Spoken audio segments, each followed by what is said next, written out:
this one-timer. Scores! Garrity got it.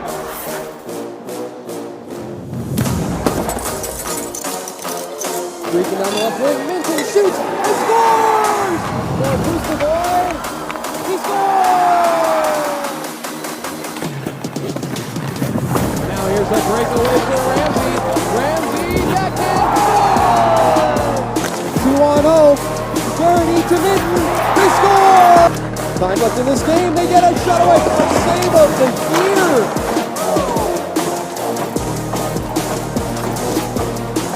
Welcome to Reno Ice, your Reno Ice Raiders!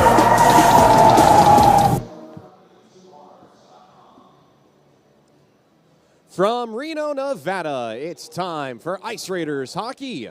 A very pleasant good evening to you, ladies and gentlemen, wherever you may be. I'm Philip Goodman. Tonight, your Reno Ice Raiders look to make it 8 in a row at home after defeating the Boston Gold Kings by a 6-2 score last night. Reno was 17-20 at home last season, winning the last 6 here at Jennifer M. O'Neill Community Ice Arena.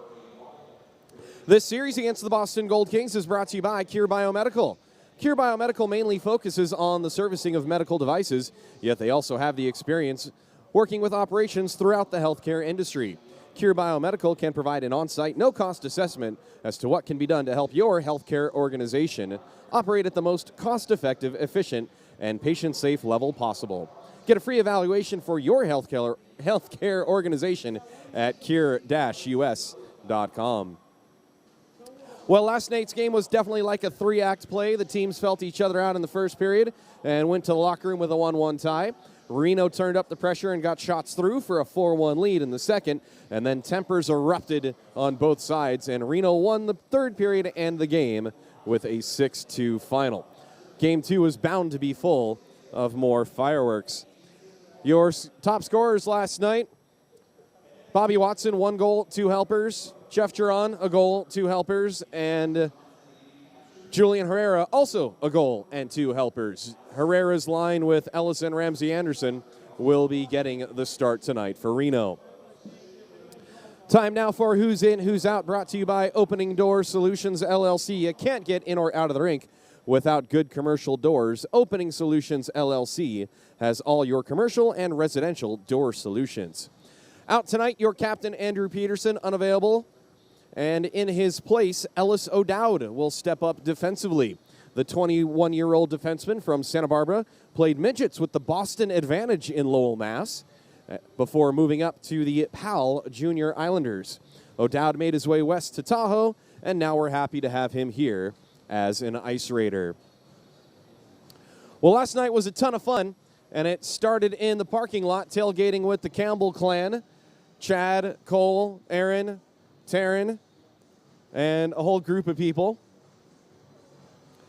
I brought out my barbecue and scored some porcini mushroom and Swiss cheese burger meat. Threw that on the grill with some jack cheese, chives. Put that in the Hawaiian sliders. You got to scrape that fond off of those copper grill mats. That is the tastiest part for you carnivores like myself. And yeah, I'm all smiles because this thing assembled quite nicely. Jim even said it was one of the best things he ate in a while. A few people were like, what was that? Who made that? Not to discount anything that Chad produced. He put a couple of tri-tips on the grill and smoked those for about an hour. Turned them into hoagies. Coach Tukey came out, grabbed a sausage sandwich with some peppers and onions. It was a super tasty way to get our season underway. And then we had an incredible game. And they were super loud out there in the corner. Chris Payne, your thoughts on that slider? Let's discuss what you made there on the grill, Philip. Now, the apron. Did our friend Clinton Jolly at Butcher Boy gift you that apron? If so, that's a rather fancy apron there. Actually, it was prior to Clint taking over. That was a Yelp Elite event in 2017, the first year that I moved to Reno. I figured, oh, what better way to make friends than playing around with Yelp Elite. I want to make sure I can pass you the mic. Sorry about that banging noise there. Yeah, so I actually got that from Clint's dad, Ken, and I still proudly wear that apron. Clint did mix that 2-pound block of burger meat for me. Clint Jolly at Butcher Boy, hook him up. When you're not cooking your own meat at home, though, go to BJ's Barbecue. They also have a Philly cheesesteak sandwich, and the Philly kick-ass fries that are meatless. Also, if we can get Clint as a sponsor, find Butcher Boy Meats online at butcherboyreno.com or give him a call at 825-MEAT. That's 825-MEAT. Find him at the corner of Plum and Arlington. Butcher Boy, your local butcher. You sound like a professional radio ad writer for that, Chris Payne. Told you we talk about food and hockey all the time because you can't watch hockey without good food. What are you guys snacking on tonight? Did you already have dinner, or is this a late-night nacho game for you? I'm always intrigued what you guys are snacking on during the game. Before the Ice Raiders and Gold Kings take the ice, please rock that thumbs up button and bang that subscribe bell. We're almost at 1,000 subscribers, so if it's your first time on an Ice Raiders broadcast, please subscribe to our channel and get alerts when we go live. Also when Jim uploads the highlight reels of the weekend's game. Time now for your LT Automotive 3 keys to the game, hand-delivered by Coach Tim Tukey himself. Key number 1, be ready to compete off the first face-off. Don't start lazy. Forecheck hard. I'm adding that. Yes, I am. Minimize simple mistakes, so no more turnovers at the blue line, no more defensive zone turnovers. And that's as simple as looking up and making the play and communicating. You got to communicate to the defensemen and the forwards. You got to do a good job of being in a breakout position. And number 3, play discipline, stay out of the box. Last night, when it was all said and done, 16 penalties, 8 for each squad. Both teams unable to score on their respective power plays. Reno 0 for 4, Gold Kings 0 for 3, but for both teams, abbreviated power plays due to some undisciplined play.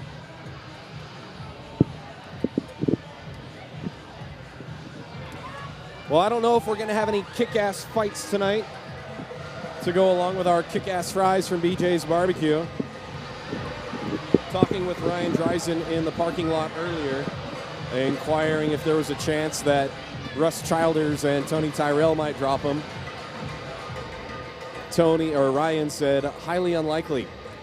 Ryan also told me that for as good as Boston played last night, this is not their full arsenal. They are short some of their top guys, but they're still putting up a good fight. However, a little home ice advantage, the elevation did get to them, the Gold Kings, that is. And by the second period, they were gassed.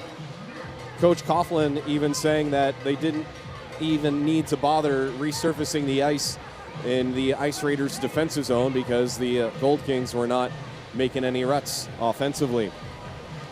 The officials for tonight's contest, as they take the ice, Nelson Garrymore making his debut as a referee at an Ice Raiders game. He was on the lines last night. Kevin Slattery, the veteran official, also with the bands. On the lines, David Horton and Austin Bove.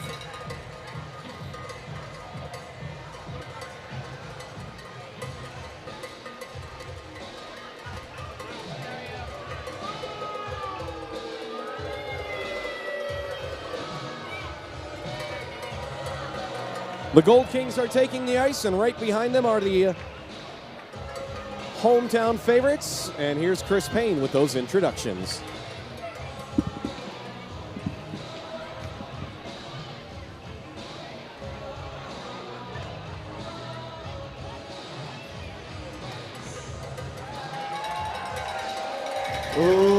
Ladies and gentlemen,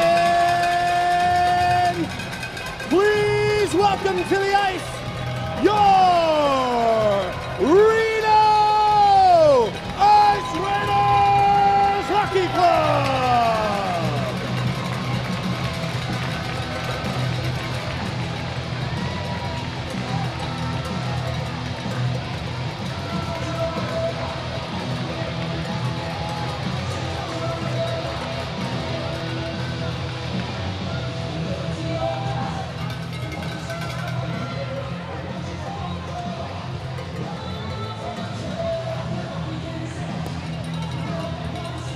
Philip, shut it down.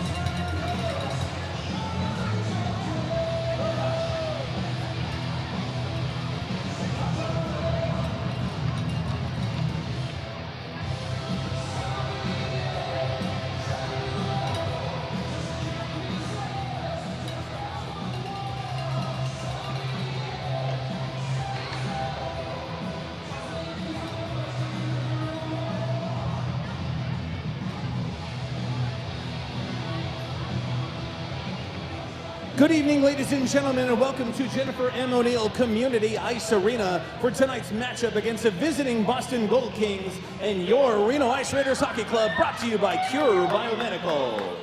We'd like to introduce you to tonight's starting lineups, starting with the visiting Boston Gold Kings and their assistant coach, Ben Thangaraj.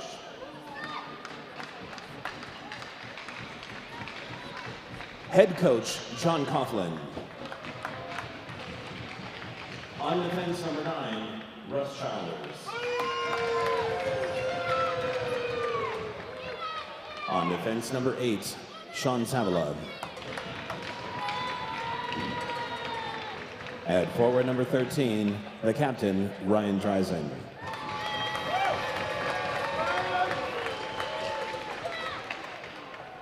At center, number 93, Jake Fernandez. At forward, number 4, Jack Garrity. And in goal, number 29, Jeremiah Silvio. And now, introducing your Reno Ice Raiders Hockey Club, starting with equipment manager, Jeff Sanford. Head trainer, Jeremy Mad Dog Moore. Assistant coach, Scott Peterson. Assistant coach, James Tabby. And head coach, Tim Tukey. Your starting lineup for the Reno Ice Raiders Hockey Club, starting on defense, number 11, welcome to the barbershop, Adam Barba. On defense, number 6, John Sobieski. At forward, number 23, Ramsey Anderson. At center, number 56, Julian Herrera. At forward, number 81, Morgan Ellis. And your netminder, number 1, Justin Sand.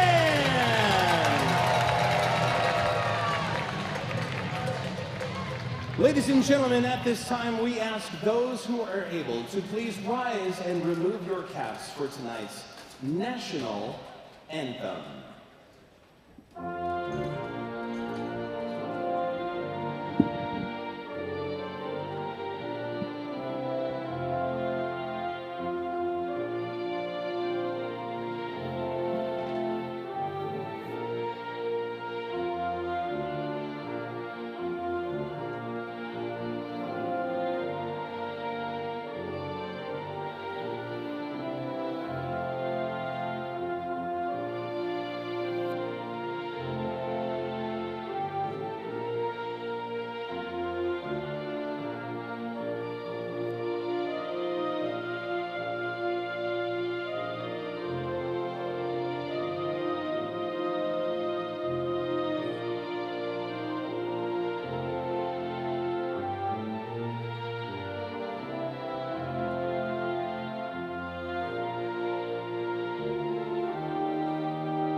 Unfortunately, tonight's scheduled national anthem singer fell ill at the last moment. And as much fun as it would have been to rehash our duet in the box, I wanted to save the voice and the energy for bringing you this game from Boston to British Columbia. We are sincerely appreciative of all of you logging on and being with us on a Saturday night. Brian Murphy, yes, we had a ton of fun last night at the Flowing Tide, and Ryan did remind me that it's been 2 years since he bought me that Macallan 25. And we both left the Tide quite emotional and probably in tears because it was the end of the season. But it's the start of a new one now, and we'll interview Ryan at the second intermission. Tonight's game is brought to you by Cure Biomedical, and this game is underway. The Gold Kings win the first draw, and they send it in quickly in Reno's end. And first big collision is an inadvertent one, and taking a hit up high was Jack Doherty. No penalty on the play because two guys just skated right into each other, and Doherty might be a little bit leaky as he's still holding his mouth and checking his nose while the Ice Raiders get into the zone. But getting stood up on the play is Ramsey Anderson by Sean Savella. Reno holds the zone. Ramsey Anderson got a tick on it, and it's held onto by tonight's goaltender, Jeremiah Sylvia, I beg your pardon, wearing number 29.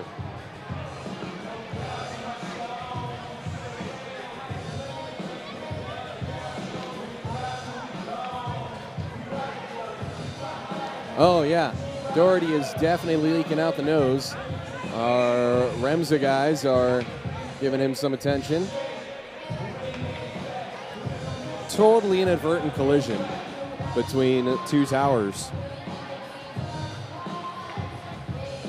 Face off to the left of the rather large goaltender, Jeremiah Sylvia. He's got to stand at least 6'3" on skates. He is head and shoulders above that crossbar.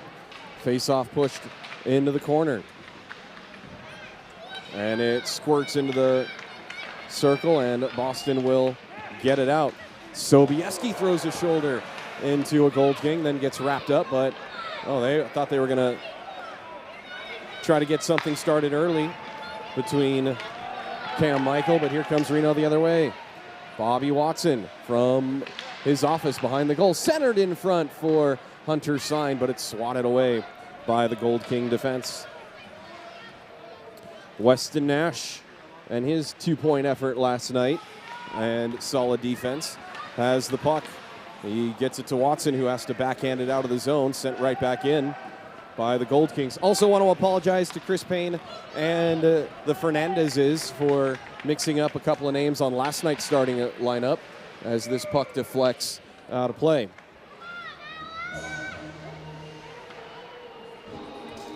I put the wrong name on the starting lineup last night for Chris Payne, and he read the wrong number 93.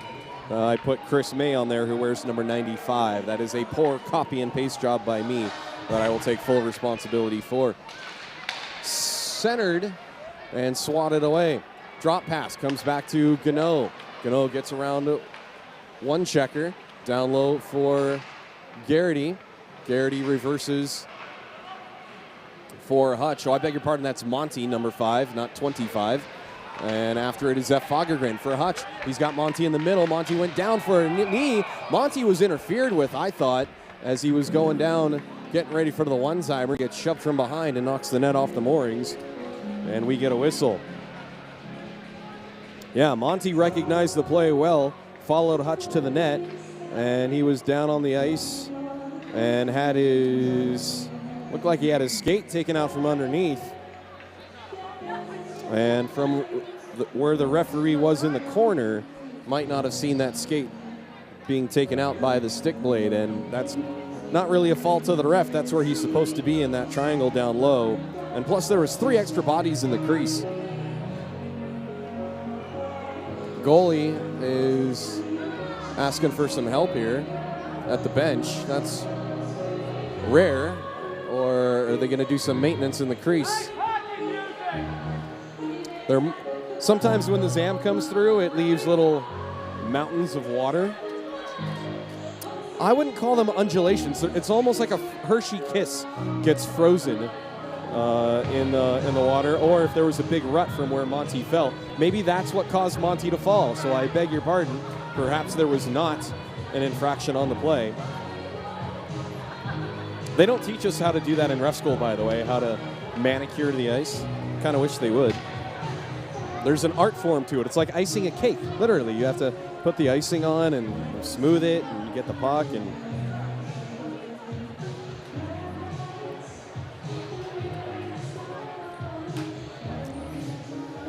fact, we have the ZAM door open. Speaking of Opening Door Solutions LLC, we already covered who's in, who's out in case you're joining late. Andrew Peterson out of the lineup, unavailable tonight, and Ellis O'Dowd in his stead. Also added to the Gold Kings lineup, number 89, Cray Lewis, and number 6, Tony DiPietro. That must be one incredible gouge, says Zach Shy, our timekeeper / ZAM driver. Zach, what would cause that to happen in the crease so early in the game? Maybe just one or two bad turns, which happens pretty regularly, or sometimes the ZAM just lets a little bit more water out the side than he should. It's pretty common. And it's a safety issue for the players, as you just saw Charlie Montgomery blow a tire out there. What's Slattery saying? I couldn't read his lips. Oh.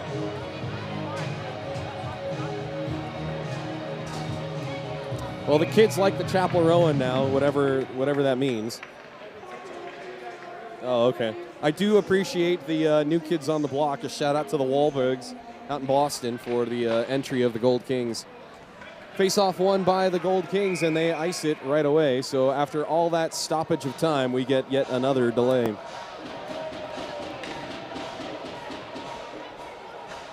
It was warm in Reno today, and that could also have an effect on the ice, softening. Temps in the mid-60s. It's been cold, though, at night, and if you're in the Reno area, get in touch with Goettl Air and make sure that your furnace has been serviced and is ready to keep you warm at home. Shot from the left point is wide and in the corner, and then rimmed all the way around, and no icing as it was deflected on its way into the Reno end. 2.5 gone by after a little ice maintenance. And Alex Gunnoe skates right past a Gold King. Look at him skate with his head up, all you young boys and girls. All the way from goal line to goal line, head up, except for that no-look backhand pass into the slot that magically connects to Tyrell. Tyrell fights his way to the slot, got a shot away. That goes wide. And then Tyrell collides with Cray Lewis. One-on-one the other way. Jack Doherty, toe drag, and it gets deflected in the corner. So after leaking through the nose, Jack Doherty back out there. What a collision with Cray and Tyrell. Tyrell has it. And Reno turns it over in their own zone. That's one of Coach Tukey's 3 keys to the game. And Reno with it the other way. Matt Robinson's wrister is held onto by Sylvia. No score, first period. Almost 3.5 gone by. Not as cold as my ex's heart, Philip. Ouch. Dang, Philip, what does your therapist say about that? Sorry, that's a harsh chirp, but you brought it up, man.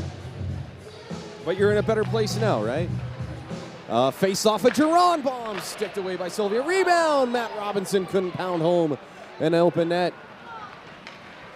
Skated back up by Boston, flipped right in on sand, and he will cover it with Nick Pateris putting on the brake softly and not starting nonsense with an unnecessary snow shower.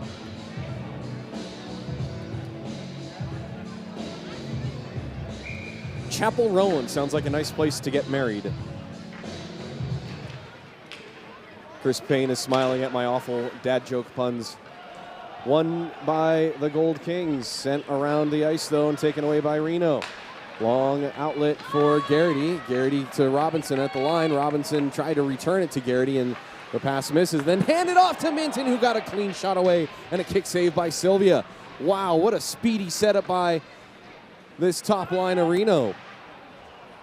And Garrity held the zone with his body, lost sight of it, and that allows the Gold Kings to clear. Nash and Giron play catch D to D. Nash ahead for Minton. Minton for Garrity. Garrity got stood up at the blue line. And now the Gold Kings the other way, but Jeff Giron won't let the Bostonian get through. Makes the nice long outlet ahead for Minty, who's at the end of his shift. He might just wait for reinforcements or try to get a whistle. He gets taken down on the play, and a delayed arm by Slattery goes up in the air. Slattery thought it over and made the right call. It will be a power play for the Ice Raiders.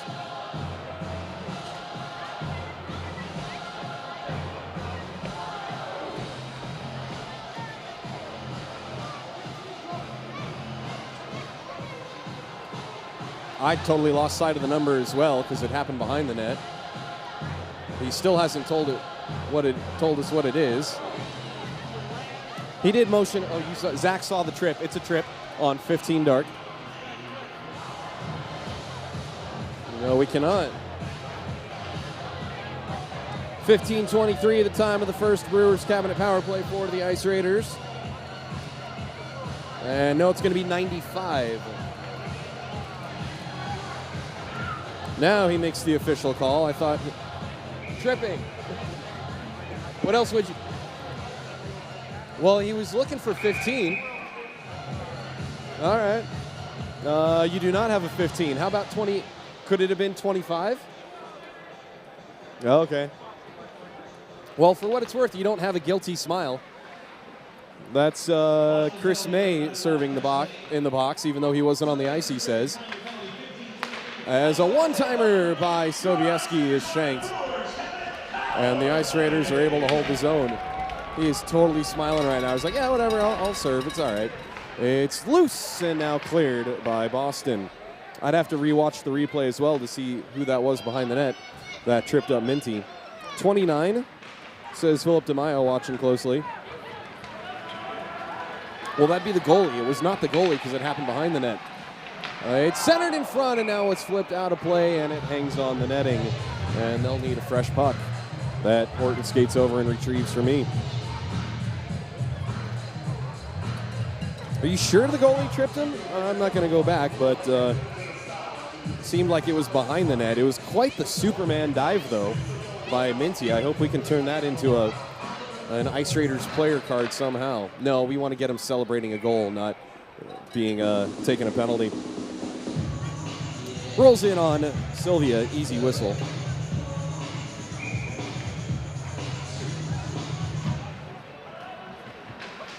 Face-off is battled for and dug out and sent up to Gunnoe. Now to the left side for O'Dowd. For Sine. Sine couldn't get the puck back to O'Dowd, but O'Dowd pinches and takes it back, and then he sends it left side for Sine. Sine had to dust it off, and now a wrister save made, or is blocked in front, and the puck bounced over Sobieski at the last moment. Sine doing battle with Doherty along the wall. It squirts to Gunnoe. Gunnoe left side, and a one-timer by Robinson scores! Matty Robb celebrates with the super fans in the corner, and it's a Brewers cabinet power play goal for Reno, and they start the scoring. It's 1-0.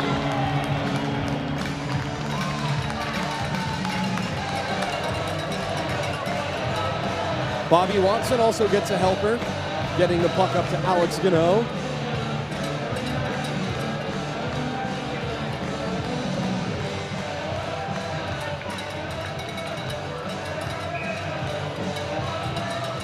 Goalie for sure. You guys watched it again. Appreciate that. All right. So maybe that's why they went over to the bench and just put 95 in there. Well, it's all said and done, and we got the goal. Here's Ramsey Anderson with a drive that's deflected in the corner. They almost got it back. The Ice Raiders did, but Boston has it the other way. Right side dump, and Sand will cover it for a whistle. Tom Jekyll, our statistician upstairs, next to Jim Dunnigan, our technical director. Chris Payne, the voice of Rock 104.5, our PA announcer, and Zach Shy, our timekeeper and ice expert on my right. Julian Herrera has it in the neutral zone. He'll flip it past the Boston defense. And Boston will break it out. Tony Tyrell pastes a Gold King into the boards. And holding his arm and shoulder going back to the bench, Brian Sebula goes for a change.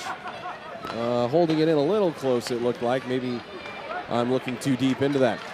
The other way, a shot and save by Sylvia on the try by Herrera at the end of their shift. Tom Jekyll confirms it was the goalie. You guys all have better eyes than I do. But again, I am in the box watching things move from my left to right. Perhaps a trip to Nevada Retina Associates is in store for you, Philip. What I need to go is Superman Retina Associates so that I could see through everything, and then I would have picked that up. Jim's camera on the fan side would have had the better view of that. And a one-time try right off the deck by Minty, sails high. Weston Nash sidesteps a hip, get it in the middle, got it to the middle, and nearly found Matt Robinson on the other side. A Giron bomb is wide left. And a stretch pass goes off the stick of Tony DiPietro. Otherwise, that could have been a clean look. Turned over in Reno's defensive zone. They get it right in front, but Jeff Giron swoops through to take it away. Ahead for Matt Robinson. Robinson's shot is saved by Sylvia. Gets his own rebound. Save made again by Sylvia. And it squirts back to the left point for Giron. He fires and it deflects into the left wing corner. Reno with good pressure here with a 1-0 lead. Still early in the first. Cleared out by Boston. It slides past Nash while Reno was changing on the play, so there was no possible way Nash could have played that, and it will be icing against Boston. Oh, that was Philip, if you're talking about that hit on Tyrell in 61, yeah, totally clean. Absolutely clean. It was the way that Sebula was kind of holding his arm and elbow into himself. I thought maybe he felt a sting there. Face-off won by Reno. Gunnoe sends it back into the right wing corner. Hunter Sine has it. Actually, that's Fogegren, I beg your pardon. How could I confuse the two heads of lettuce there? And Montgomery can't hold the zone, neither can O'Dowd, and Reno will regroup. Gunnoe peels away from the pressure of Jack Doherty. O'Dowd will hand it off for Montgomery, who takes the puck and knocks a stick out of a Gold King hand in the process. No penalty on that. And a hand pass they're looking for, a penalty, and they're not going to get one. The Gold Kings are Robinson. No, Hutch gets pushed around a little bit. And now Hutch is pushing and shoving with one of the Gold Kings. Can't catch the number on that. That's number 8, Sean Sebula.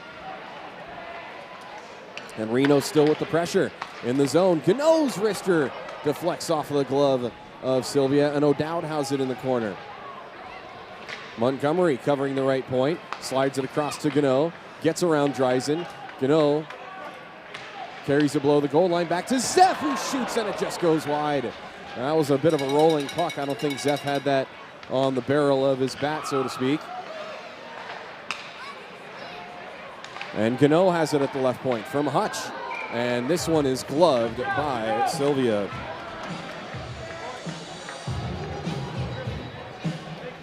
Zeph and Weston coach your high school team. Well, that must mean you're in Utah. Thanks for watching.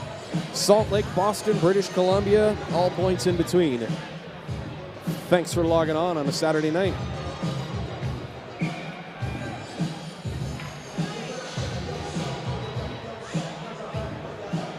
The Furious Five out for the Ice Raiders are Bobby Watson, Gunnoe, Barba, Tyrell, Sine, and Sobieski, with Grandmaster Sand in net. That's a music reference in case you were wondering. Shot from Tony Tyrell goes wide. Picked up by Sobieski holding the zone. Over to Sine, left circle. Sine's wrister is swallowed by Sylvia, and we'll get another draw. So all the pressure so far is in the Boston end.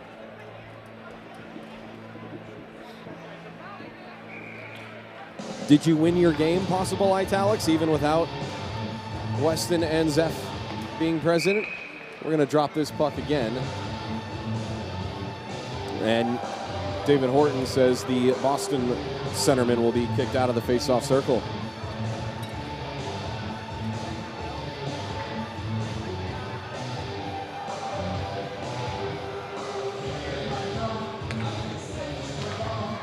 Face-off is controlled by Boston. They'll send it around the bench side boards and now launch it all the way across. And this will not be icing. I was looking for a high stick call in case it was knocked or touched by a high stick. And Tony Tyrell barrels into the zone. They've got a man cheating behind the cherry picking behind the play, but pass was too far behind him. And now Cray Lewis carries it into the corner. And he turns it over to Bobby Watson, who plays it up the boards to himself. Hunter Sine with it. Bobby Watson, a toe drag move to the middle.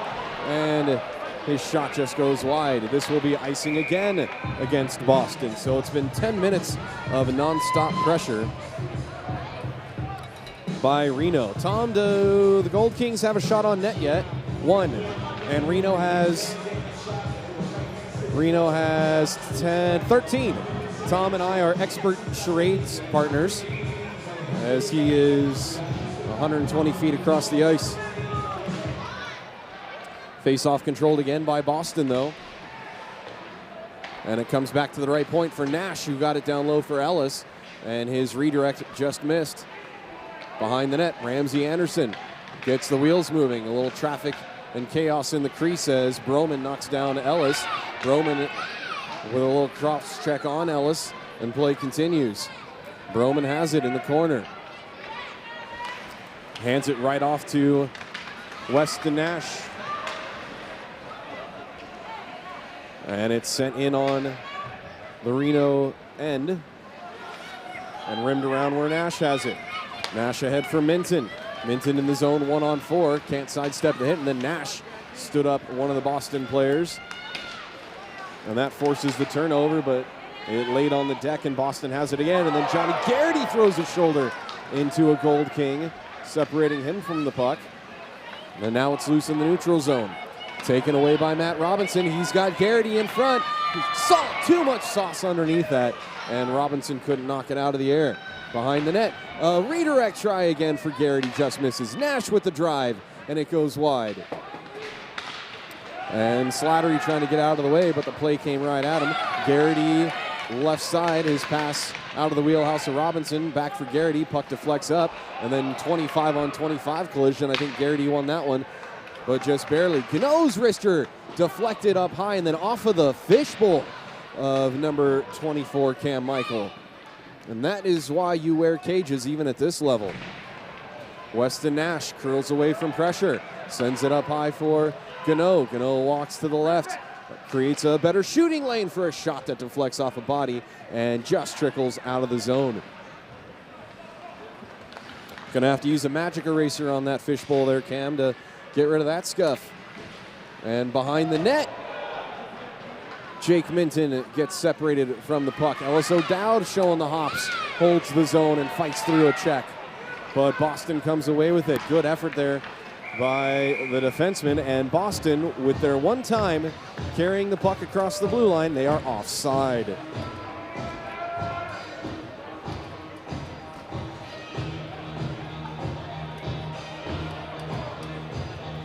So Sebula's all right after taking that bone-crunching hit from Tony Tyrell. He'll take the draw against Roger Hutchison.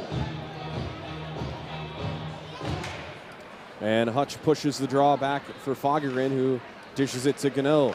Far side for O'Dowd, back to Gunnoe.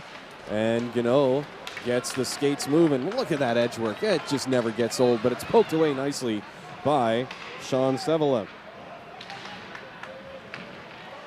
And with traffic in front, Zeph Fagerin on the doorstep, Sylvia is able to make the play.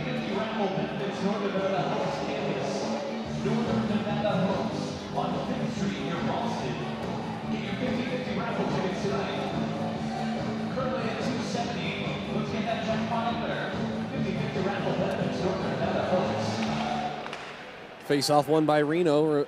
Remind me to tell you a cool story about last night's 50-50 drawing, as Monty sends it on net, and now it's smothered by Sylvia with Fagerin on the doorstep. So last night's 50-50 drawing was a benefit for Nevada Wolfpack Hockey. They've got an ACHA D2 club starting up. And Joel Grace's wife won the drawing, and she donated the money back to Nevada Wolfpack Hockey. So the Wolfpack recipients of over $1,000 from last night's Ice Raiders 50-50 drawing. Nevada Wolfpack hockey will get underway next weekend here at Reno Ice. 2 games against Jake Minton's Boise State. No, Idaho State, I beg your pardon. And now Roger Hutchison in the zone onside. Hutch gets knocked down trying to make the move to the middle, but Reno still has it. Montgomery down low looking for the one-time try. It actually came back to the left side. Crazy sequence here. Good puck movement by Reno. Actually hard for me to keep up with a little bit. Montgomery shields the puck with his body, whips it into the corner for Hutch. Monty gets it back. Now Bobby Watson tried to pull the trigger, but it's knocked away. And now Barba with a shot and a save made. Rebound still loose, looking for the right side, and another try again. And now upstairs, a shot misses. Bobby Watson put too much air under that one. Barba fans on his shot attempt or pass, and now it's finally cleared out by Boston. Long offensive shift for Reno, and it's icing as Tony Tyrell tried his best to catch up to it, but it was too far beyond his reach. Catch your breath. Wow.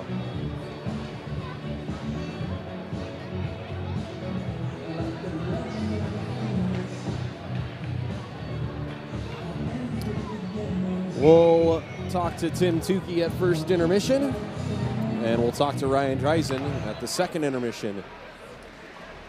Reno wins the draw. The young shepherd on 10 toes, lurking for another goal, and a nice diving effort by Billifer to get the puck out of the zone. Touch pass intended for Watson, too far out of his reach, and then Tony Tyrell collides with Doherty. And Reno's able to get it out. Hunter Sine for Sobieski. Sobieski had a hustle to get to that puck, but Boston's able to carry it in, but then Jeff Giron swoops in, puts a boot on it, and Reno takes over. 5 minutes to go in the first period. Outlet pass deflects off a Sine, and now Boston, no icing here as it went right past the stick of a Reno defender. Pass too far for Watson. Weston Nash nearly ran right through Nick Pateris, and it's played off the fan sideboards right to Broman. So Boston's just getting the puck out of the way. Still only 1 shot on net for the Gold Kings, and we are 14 and a half minutes in, 15 and a half even, as the pass for Herrera by Watson misses, and Boston clears. Weston Nash turns it over to Dreisen. Dreisen ahead for Pateris, but Jeff Giron gets it right out of there. Sebula for Lewis. Lewis turns it over. And a precarious turnover almost by Boston right in front of their netminder. And Pateris has it again. Broman off the skate of Ramsey Anderson. Picks it up off the turnover. Left side for Ellis. Ellis in the middle. His backhander was wide. He was about to get sandwiched, and so he released the puck on the backhand. Ellis goes after it again. Back to the point for Giron, who winds, fires, and that goes off the shin guard of Pateris. And Pateris cannot clear. Pateris kind of hunched over a little bit. That must have taken a bite out of the leg. And he is going back to the bench.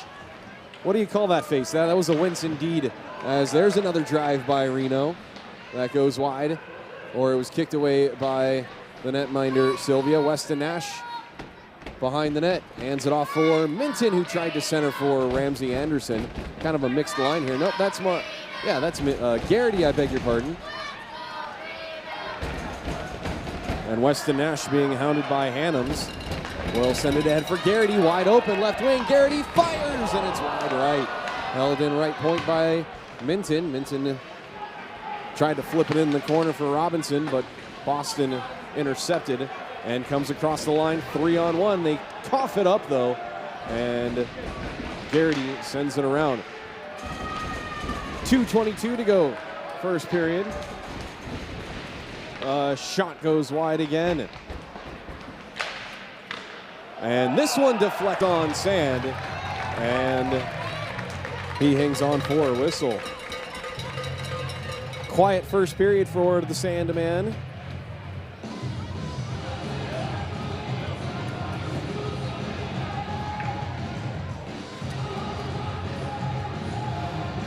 A little more than 2 minutes to go, first period. Reno with the 1-goal lead on the power play goal by Matt Robinson. And Boston wins the draw. Seems like they've won more than Reno has. We'll get the official stats from Tom at the break. Nice breakout pass to Garrity. Garrity makes a toe drag move, shoots, save made, rebound, saved again. Matt Robinson. Oh, that was just sitting on a tee. And Robinson couldn't get it over to the glove of the big netminder, Sylvia. Puck comes back to the left point for O'Dowd with a drive, and that one's almost snared by Sylvia, but it goes past his glove in the corner. Reno again looking for someone on the far side. It was Robinson. Now it's teed up, and a spinorama try off of the rebound from O'Dowd. And Boston's able to get it clear. Ahead for Dreisen. Dreisen puts on the brakes. O'Dowd was right on his heels. And it's played not out. Still controlled. No, not controlled by Boston anymore. Yes, still controlled. Turned over. And now O'Dowd for Robinson, right wing. Robinson shoots and just misses the left post by a few inches. Over for Hutch. Hutch down low for Robinson on the line change here. For Montgomery, whose wrister is wide. And then Hutchison almost got to the loose puck. But Boston comes away with it. Ryan Dreisen gets it into the corner where Tyrell takes it. Now Hutch will get it out of the zone, play it through the neutral zone. Now it's deflected in by Montgomery with just over 30 seconds to go in the period. Fogegren gets a poke on it. And Roger gets undercut on the play and has some words for the Boston bench. On the way to a line change. 20 seconds to go. Passes behind Sine. He has to brace for impact instead of playing the puck. But they still get it over to Bobby Watson, who's got Sobieski on his right. Some traffic in front. And it goes wide. Everybody converging on the net. And it is cleared out by Boston. Only a couple of ticks left as Tyrell fires. Time expires.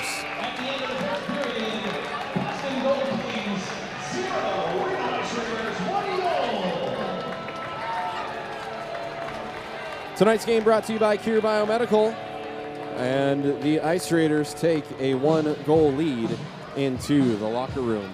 I'm going to go say hi to Tom and get your stats for that first period. In the meantime, here's Chris Payne with some very important messages.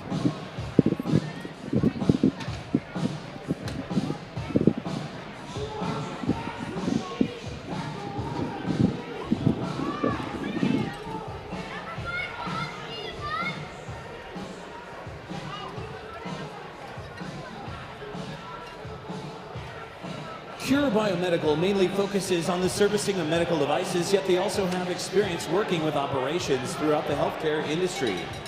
Cure Biomedical can provide an on-site, no-cost assessment as to what can be done to help your healthcare organization operate at the most cost-effective, efficient, and patient-safe level possible.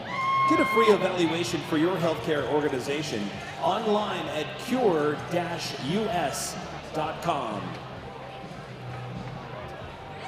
Hockey players need a lot of maintenance, and so does your car. Take your car, truck, or business fleet to the auto experts at LT Automotive. Conveniently located at 669 Linden Street near the Reno Costco, LT Automotive offers rides to and from their shop. For foreign or domestic, routine maintenance, or custom rebuilds and fabrication, your source for auto help is ltreno.com. For expert home comfort solutions, trust the team at Goettl. They're here to help you with all of your heating, cooling, and plumbing needs. AC and heating, drain and sewer, even water heaters. Book your appointment online at Goettl.com, Goettl.com. Nevada Retina Associates was founded in 1994. They commonly treat conditions related to retinal vascular conditions, diabetes, genetic conditions, and trauma. Their physicians routinely perform in-office procedures at their Reno and Carson City locations and surgical procedures in the operating room at local hospitals. The mission of Nevada Retina Associates and staff is to provide state-of-the-art treatment, unequaled service, and compassionate, outstanding care for you, their patients. For more information, visit them online at nevadaretina.com. Peterson Wealth Management will help you manage and invest your money. Since 1987, Peterson Wealth Management has helped people answer all questions about money, management, tax planning, and retirement. Schedule your free consultation online at petersonwm.com. If you're looking to add an edge to your hockey game, check out Battleborn Hockey School online at battlebornhs.com. Battleborn Hockey School features Reno Ice Raiders players as coaches for adults-only camps and implements an on-ice clinic, a power skating clinic, and a chalk talk to make you a more complete player for all age groups. Registration for hockey school dates will open soon for schools in Reno, Utah, and California. That's battlebornhs.com. BJ's Nevada Barbecue Company, winner of the 2022 Best in the West Nugget Rib Cook-Off, is located at 80 East Victorian Avenue in Sparks. BJ's Nevada Barbecue has been family-owned and operated for the past 38 years, serving award-winning ribs, smoked brisket and chicken, as well as pulled pork, all kissed with award-winning barbecue sauces. For catering information and more, visit them online at bjsbbq.com. Maxwell's Barbershop provides expert haircuts, precise beard trims, and close straight razor shaves, all at fair prices. Maxwell's Barbershop is open by appointment only, Tuesday through Saturday. Maxwell's Barbershop on 2nd Street, just east of downtown Reno near Wells, and online at maxwellsreno.com.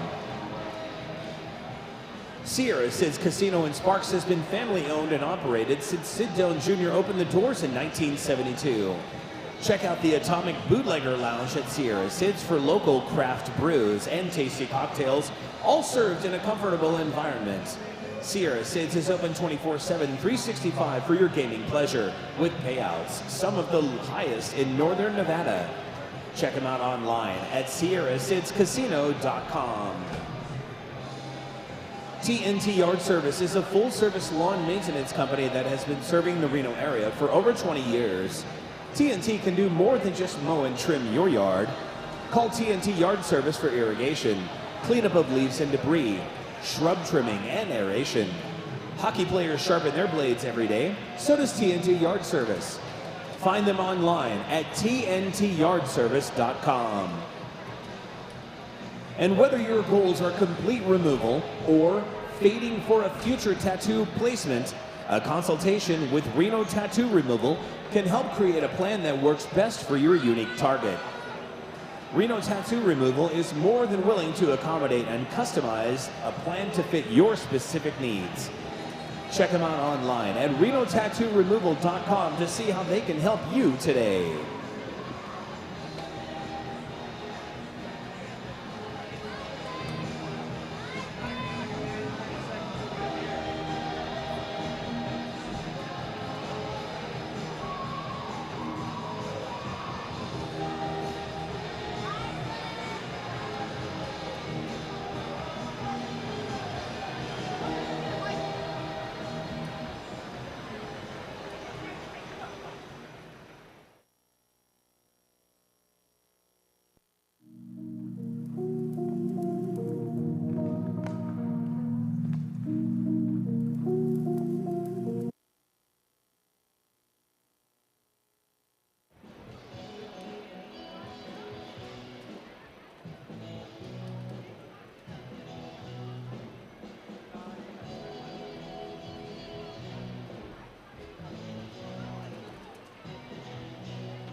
We needed some extra help around the restaurant, so we hired some new staff. It's going good. Hey, Maddie, give me 2 pucks, a side of sticks, and a cold one. Make it fast. Coming right up. can we get the baseball game on? No. It'd be a lot easier if you just drop the gloves. Oh, you want to go, buddy?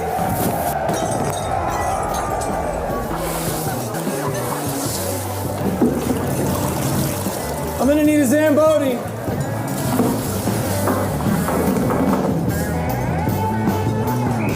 Hey, can I get a water? Hey, no. Here you go, my man. I guess just like our beer, hockey's better on ice.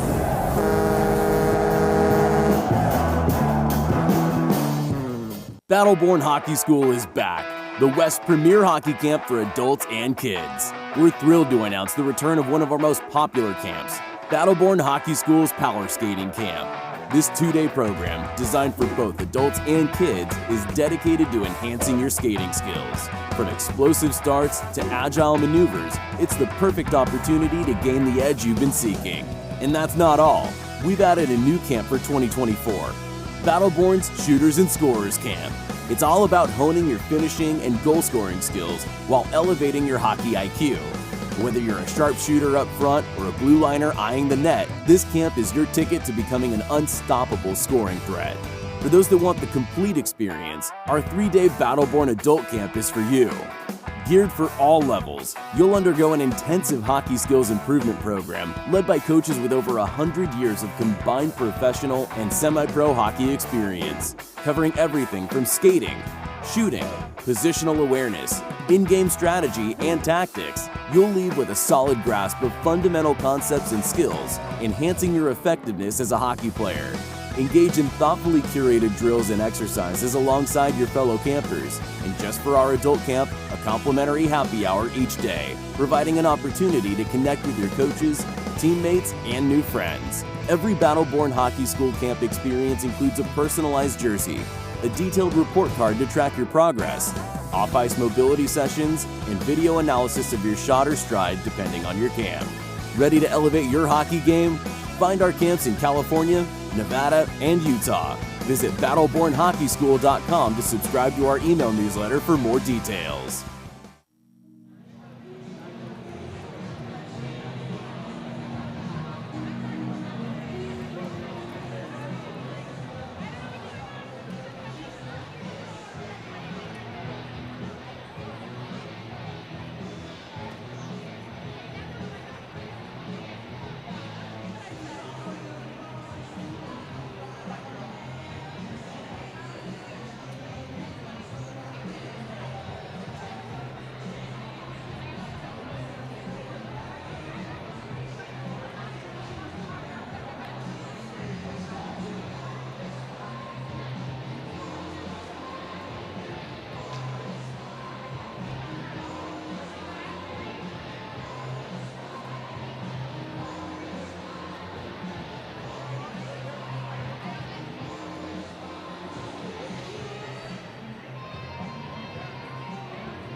Joining me now is Ice Raiders head coach and AHL Hall of Famer Tim Tukey.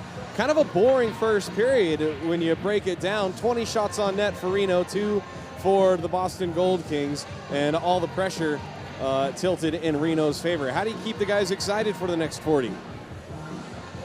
Just got to play the same way. You know, one goal is not going to win us a hockey game. We got to get on them, get some more shots, and but I'm really happy with the way the guys played the first period. They came out and started like we wanted to, and we took it to them. And if we play like that, we're going to be successful.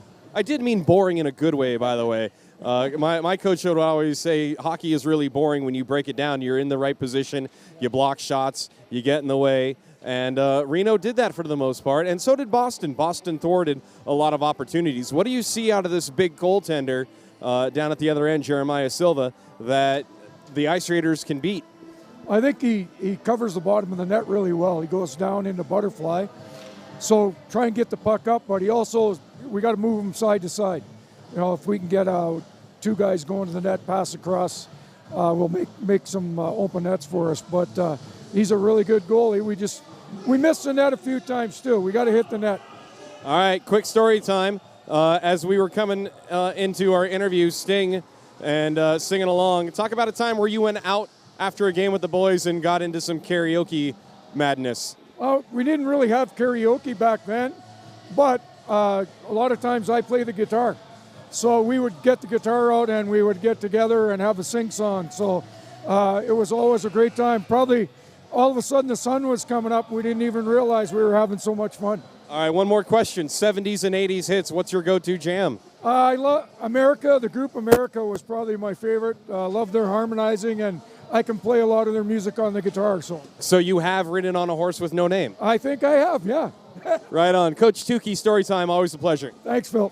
And that intermission interview brought to you by The Nest at 201 Keystone Ave, purveyors of vintage clothing and fine decor. Hey, what are you going to be for Halloween? If you're not sure, maybe you'll find inspiration at The Nest, or maybe you already know and you need some awesome clothes. Go check out what The Nest has for you. 20 shots on net for Reno, 2 for the Gold Kings. The Gold Kings won 9 of 22 draws. Reno 13 of 9. Watson and Hutch each 5 and 2 in the circle. Morgan Ellis 2 and 2, and Johnny Garrity only at 25%. Wait a second. I think I misconveyed that.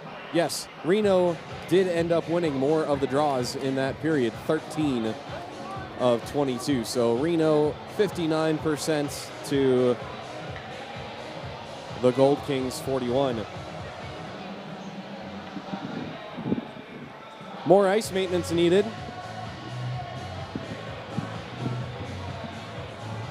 And we have a brief delay.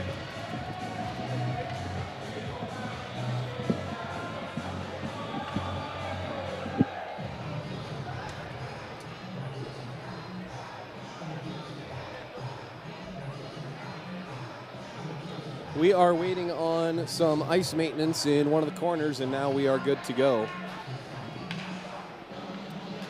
Bove, Horton on the lines, Slattery, Garrymore on the referee work tonight.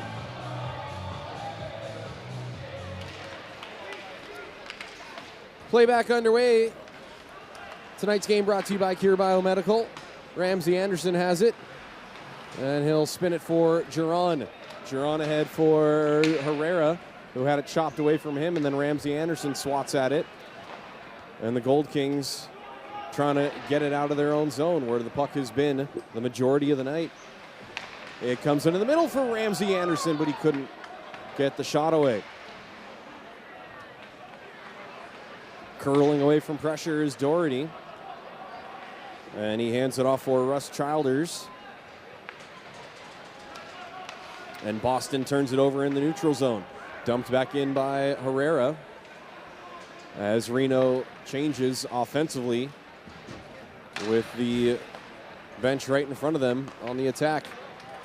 Giron will launch it over, or no, not over. It's gloved by Sylvia. Speaking of glovely work, congratulations to Chris Payne and the New York Yankees advancing to the World Series. 5-2 winners in Cleveland tonight. And we'll get to your NHL update at the end of the second period here. Was that a Billy Joel song, I'm Back? I'm totally off on that. Who is back in Ace Frehley of Kiss? Yes? Yes, Kiss. That would have been cool if Ace Frehley was part of the Jimi Hendrix tour. He's quite the guitarist.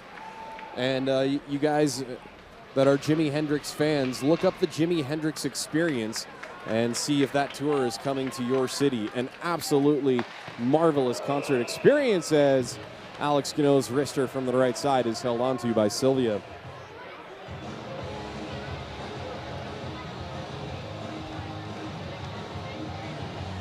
It was like 2 hours of all Jimi Hendrix tunes performed by Rock and Roll Hall of Fame legends Zakk Wylde, Taj Mahal, Eric Johnson, and I'm forgetting another big name. Oh, Kenny Wayne Shepherd. Hi. Kenny Wayne Shepherd headlined here in Reno. Face-off win by Reno. Gunnoe sends it left side, and a wrister is deflected out of play. So Coach Tukey wanted passes to go more side to side to get the goaltender moving, and he got it in that sequence. Hunter Sine dusted it off, got a rip, and it went off a blocker and out of play. Face-off won by Reno. O'Dowd's shot deflects possibly off of Sobieski or was wide. And now Sobieski tries to punch it back to the point for Gunnoe, but it goes past Gunnoe, and O'Dowd in proper position to pick it up. Gunnoe skates through everybody. Dusts a Gold King. Still got a shot away, falling to his knees, and now Sylvia will send it around. That's a rolling puck, and it's dancing on edge. That will not go for icing. Wow. Even Sylvia took his helmet off thinking it was going to be an ice, but on the goalie clear, no icing. All right, we're just going to let the clock go, I suppose. We shouldn't, though. It's only a one-goal game. And Boston gets it into the Reno zone. It slides away from Billafer, though. And now it rolls right in on the doorstep, and it's still loose in the crease, and they score. The net's off the moorings.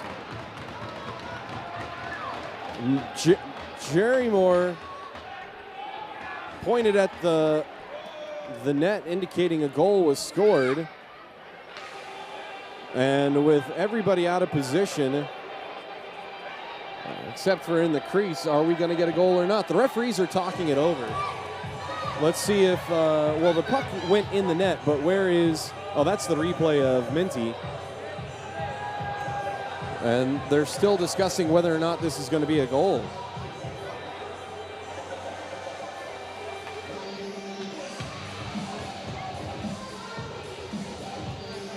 So how was Sand knocked out of position, I think is the question. Was he knocked down by an Ice Raiders player on his own, or was it because the sliding Billafer? Yeah, so they've talked it over, and was he pointing at the goal or a face-off circle? Yes, they are awarding a goal. 6 black unassisted. So giant mess in the crease. And with Sand 5 feet away because he was knocked out of there, the Gold Kings have tied it 1-1. Well, I'm still confused why when Sylvia sent the puck all the way around that it was not icing, and that would have changed the entire dynamic of that sequence. Now Montgomery tries to cut through the middle. This will be icing against the Gold Kings this time. You want to dress like me. You want to be a broadcaster. You just walk around with a microphone and calling the play-by-play at trick-or-treaters. And there's a scary goes. He tricks, he treats. He gets the Three Musketeers. That would be really funny. Thanks, Philip. Yeah, thumbs down to that. I agree. Oh, the goal, not the Three Musketeers goal call. That's kind of funny. Assisting on that trick or treat was Snickers, and a second assist goes to Sugar Daddies. Do they even make Sugar Daddies anymore? The candy, that is.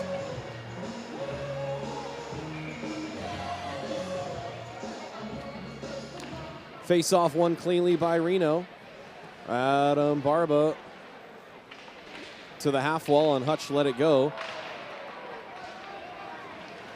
And that was Fogegren who got dumped on the play. Boston's able to get it out. Barr looks back at Caden Lewis, who's pushing and shoving and jockeying for position. Cray Lewis, I beg your pardon. And now it's a 2-on-1 with Montgomery and Hutch. Montgomery left wing, shoots. Save made by Sylvia.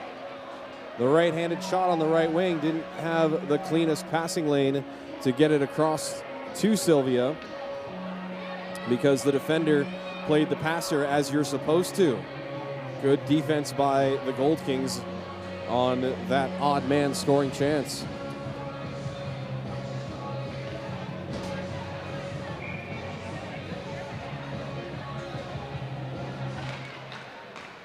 Face-off won by Reno. Giron with a drive and a kick save. Rebound kicked away again on the chance by Matty Robbs. Spun back into the corner by Minty Fresh. Curling away from the checker is Garrity. And it goes behind the net for Boston. Speaking of mint, if you've never put mint on your pineapple, boy, are you missing out. Also, watermelon and mint, good friends. Minty Fresh. High wrister is well wide and comes all the way back into the Gold King zone. Johnny Garrity whips it in front, and Matt Robinson hadn't made it to the spot yet. Foot race to the loose puck is won by Jeff Giron. Giron plays it off the boards into the neutral zone. Boston would have been offside, and they just barely touch up, but in slowing down, that allowed Johnny Garrity to get to the loose puck. Turned over to Jake Minton, who tried a cross-ice pass for Garrity, intercepted by Boston. 4.5 gone by, second period, tie score on that wacky sequence in Sands Crease. Watermelon, honey, and feta. That makes a good salad. Not much better than feta.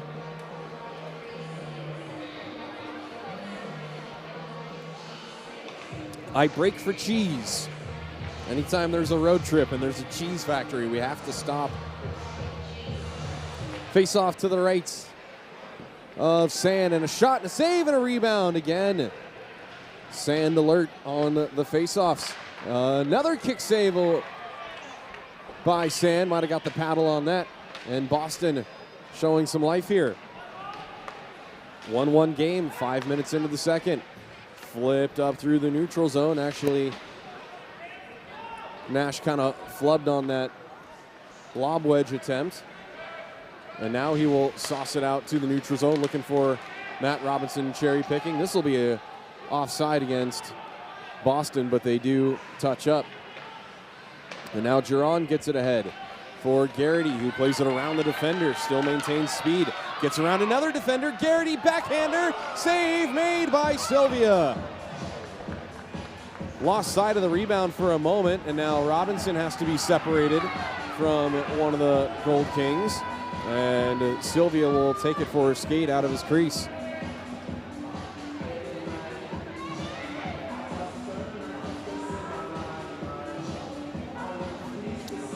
Best look of the period there for Reno, next to Montgomery's 2-on-1 chance.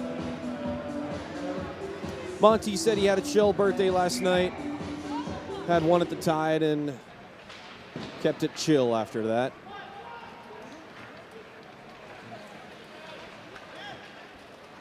Dumped in by Boston, right wing corner. Picked up by O'Dowd.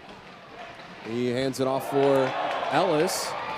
And fans roar in approval of the Gold King getting hit. Ramsey Anderson Gets around a couple of Boston D. Takes it all the way around the rink. Sends it back up high for Gunnoe, who looks up, shoots, and a save made. Might have gone off some sticks in front. And now it almost hits Horton. This will roll all the way down, and it will be icing against Boston. Ryan Billiford trying to cheat his way back onto the bench. Not allowed to make the change.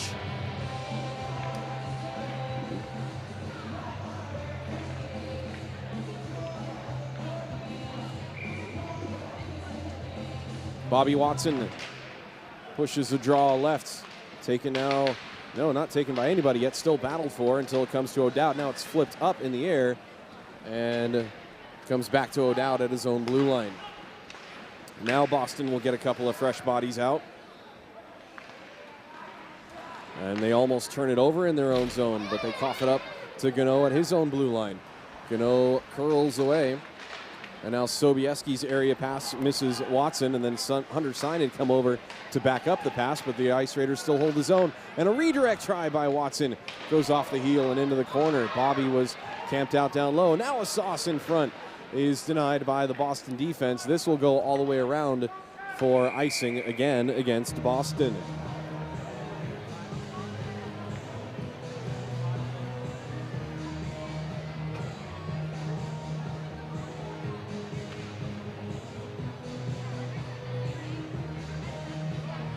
Kind of funny when Coach Tukey said that they didn't really have karaoke back then. Yeah, now that I think about it, in the 70s and 80s, you imagine trying to do karaoke with 8 tracks? Here's your song. It's whatever you left it on last time.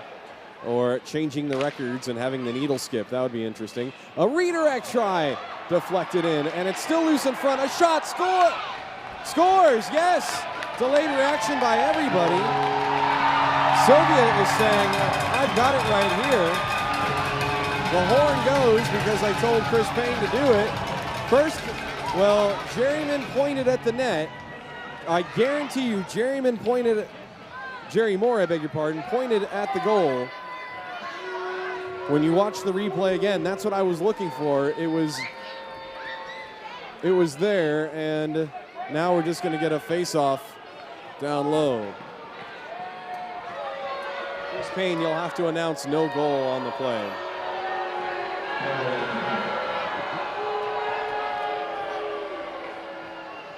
And all the fans and players incredulous again. That's the word of the weekend, disbelief. Played out by Boston. Sine was celebrating. Did I not see a motion of a Zach Shy? You saw that as well? Yeah, we all saw that as Adam Barba barrels through one of the Gold Kings, and he's going to get a rough now. They just ran into each other. And now 93, Jake Fernandez on the way back to the box has a big grin because he knows he got away with one.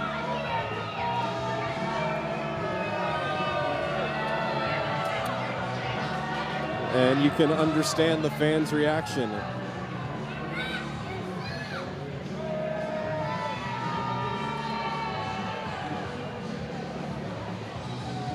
So Jerry Moore not making friends in Reno tonight, taking away a goal and then assessing Barba with a rough. Not sure if that was for coming up the boards or the extra little tiny shove on the end. I thought Barb was just trying to do a push-up to get off the ice. And the Ice Raiders clear it on the draw.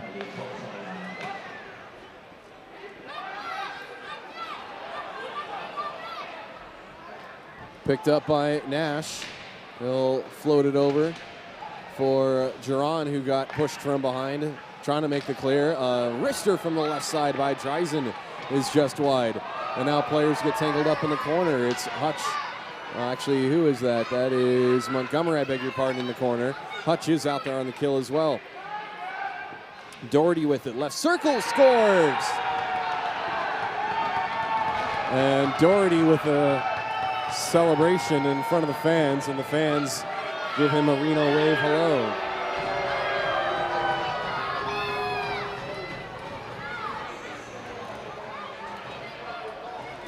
So the Ice Raiders 0 for 1 on their PWM PK. At 11:53, Jack Doherty gives Boston the lead.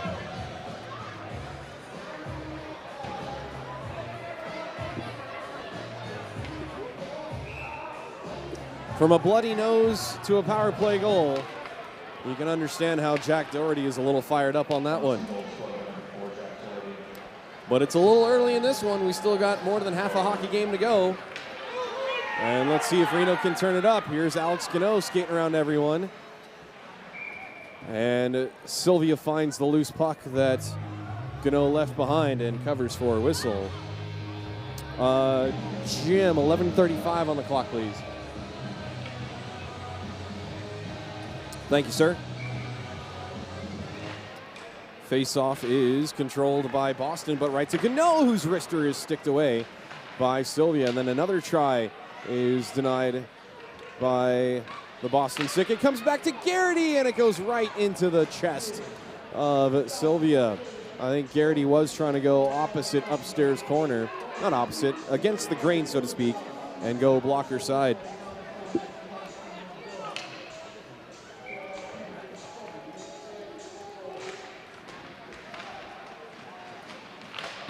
Legislation pad, that's funny. Yellow legal notice. What is that? No, almost legal. 11:11-ish to go in the second period. A 2-1 lead for the Gold Kings. O'Dowd gets away from the Boston pressure. And now Johnny Garrity with speed, right wing. Garrity had his stick held, and now a collision as Garrity was off balance, and now there's going to be a roughing penalty against Boston. Garrity is checking on Jeremiah Sylvia, who has gone into the corner to check his gear. So 25 knocked Garrity into Sylvia, who is wincing in pain in the corner. It was a gnarly collision, and it was caused by Tony DiCostanzo.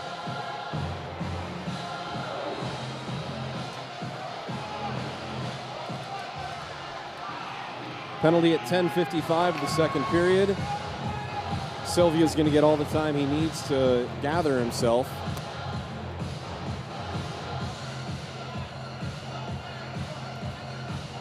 Yeah, Johnny Garrity would have made his way through the crease and out of the netminder's way. But then DiCostanzo comes through and knocked Garrity rather violently into Sylvia. And glad to see that Sylvia is going to be all right, but he needs a moment. Watching the replay a couple of times here at full speed. Ouch.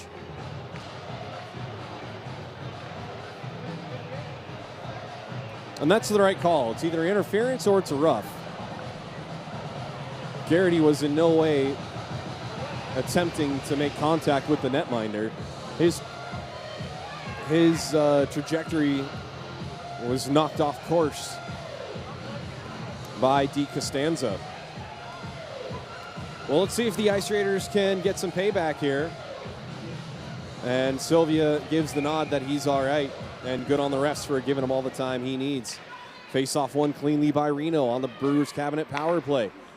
Gunnoe from O'Dowd to Watson. Watson back up high to O'Dowd. O'Dowd back to Gunnoe. Gunnoe walks the line, sends it left wing for Minton, but it was past Minton, and Minton kicks it ahead for Garrity. Garrity back down low for Minton, half wall for Garrity. Garrity cross ice for Gunnoe. Gunnoe's wrister is wide. Might have gone off the glove of the netminder, and O'Dowd holds the zone. O'Dowd curls away from pressure, lost the puck, and held in by Gunnoe. Bobby Watson right there to help out. Watson left side, Watson shoots, and a save made by Sylvia.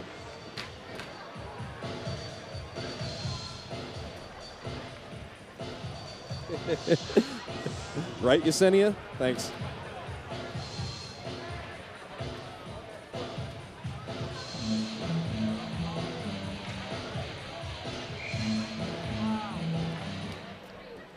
Face-off won by Garrity, And Gunnoe holds it in at the right point. Bobby Watson fights through the stick checks, holds it on the blue line, gets it into the middle despite 3 stick checks, and then another Ice Raider gets shoved through the crease. It's Garrity again getting pushed from behind and diving through the goal mouth.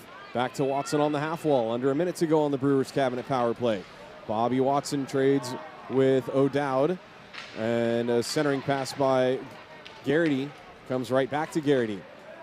Left corner O'Dowd. Cross ice for Watson, one-timer. Or actually, I think he was trying to feed Garrity coming to the back post, and it missed. For Minton. Right wing, Gunnoe. Gunnoe pressured. Gives it back to Minton. He fakes a shot. Now for Garrity to Watson, but it goes, or O'Dowd, it goes under his stick. Now for Watson. Watson walks it out. Backdoor for Garrity. A backhander just goes wide. And Sylvia is out of his crease, and he's without a stick.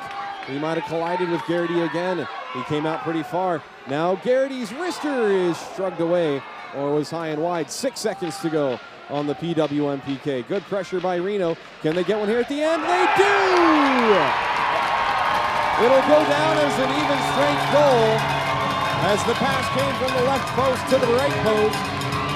And the Ice Raiders have tied it in the second period.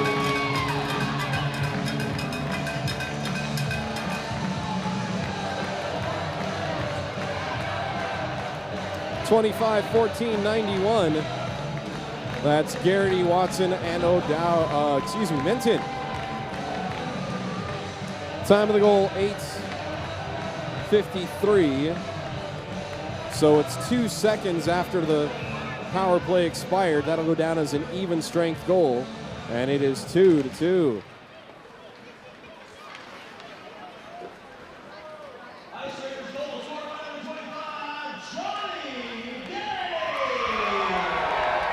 Here comes Morgan Ellis with it through the neutral zone. He gets around the defenders, gets the puck in the corner, sends it back around for Ramsey Anderson doing battle in the corner. Ramsey digs it out, sends it back to Barba at the right point. Barba winds, fires, and it's wide left.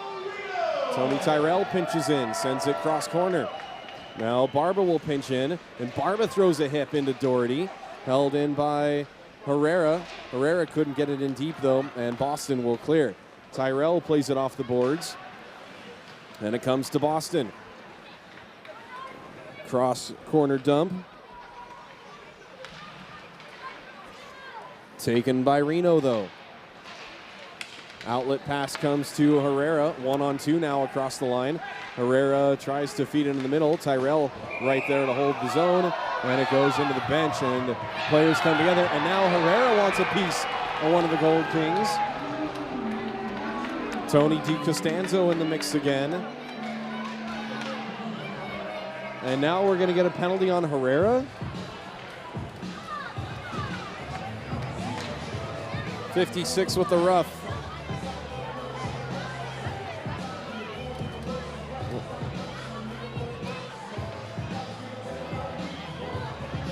Well, what did Julian Herrera do? Let's see.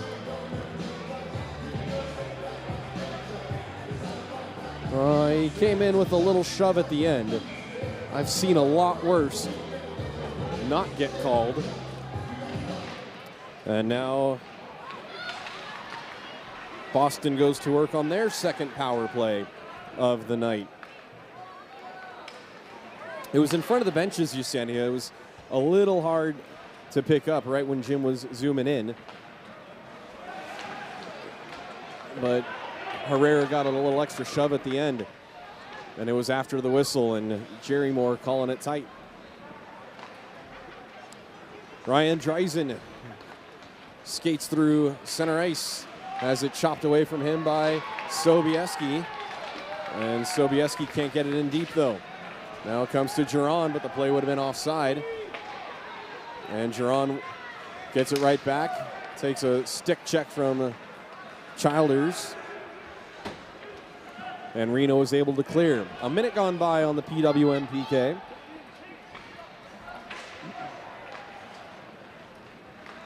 And Boston with a not very clean breakout, but it still comes to a guy, and he gets a shot away and scores. A broken play. John Hannums finds the loose puck past everybody and puts it over the glove of Sand. It is 3-2 Boston. Back and forth action here in Reno. And Coach Tukey asked for discipline, and the lack of is costing the Ice Raiders.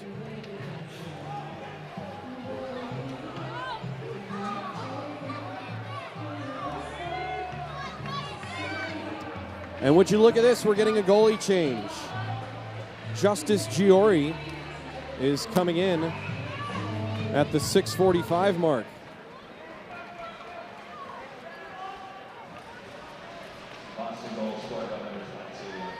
So Justin Sand exits, and I wonder if that is less about Sand's inability to keep the puck out, and more about getting the Ice Raiders to play better in front of the net.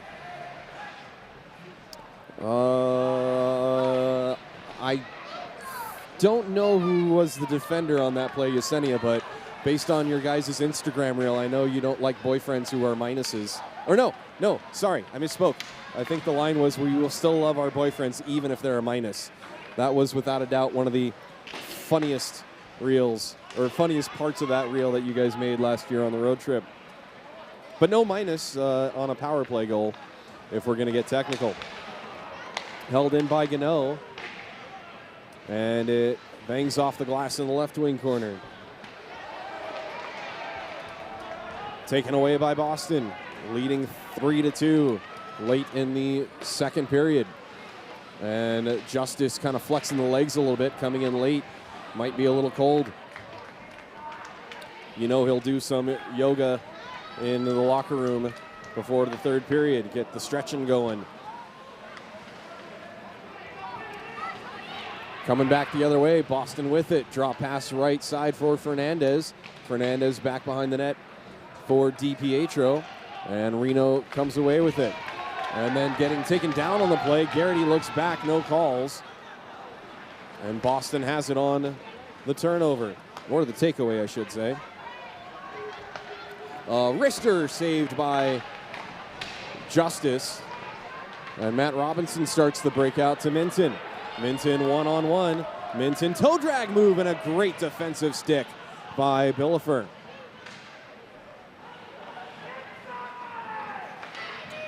Pass across, sitting right in the slot as it got knocked down, but Reno unable to come away with it. 2-on-2, the Gold Kings. They'll send it in on Giori, and he'll hang on for a whistle.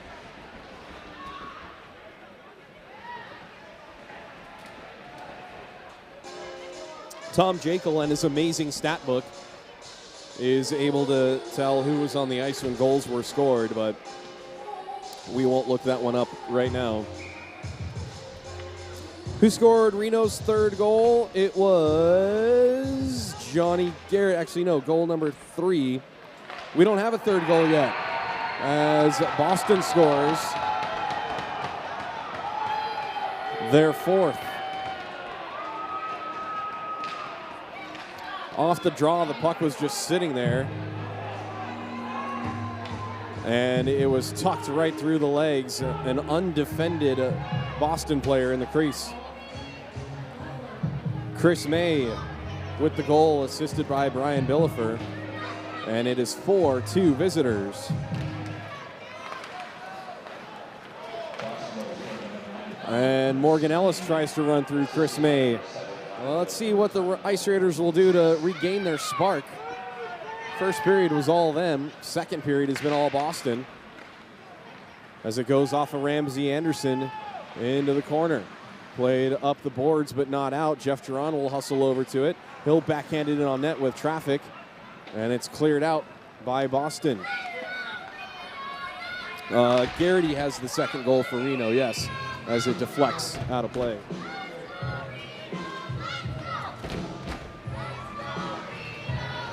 I thought Horton was going to come closer. Sorry, Dave. Had to put on the brakes. Players changing there.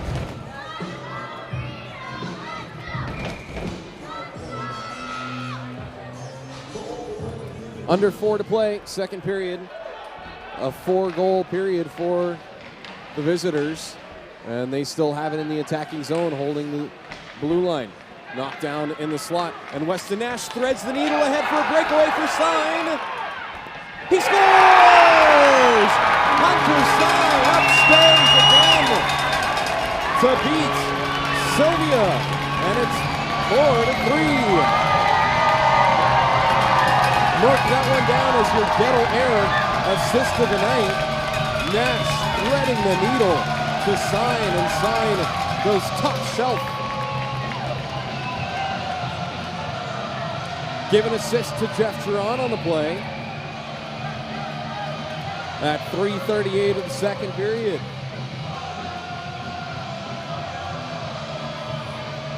What a pass by Weston Nash. Wow.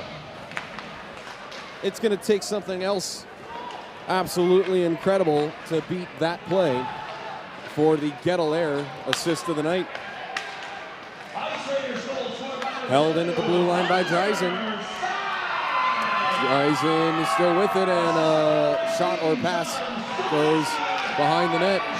Bobby Watson turns on the Jets. Gets around the defender. Bobby Watson shoots, and it goes wide left, wide right. Fans back into this one now. As Sine's entry pass misses. And now it's turned over to Fagergren onside. Fagergren has to get around a defender. Fagergren takes it behind the net. Fagergren sent it in front, and now Sylvia will cover. I believe that was Montgomery on the doorstep. That was blocked by Sylvia.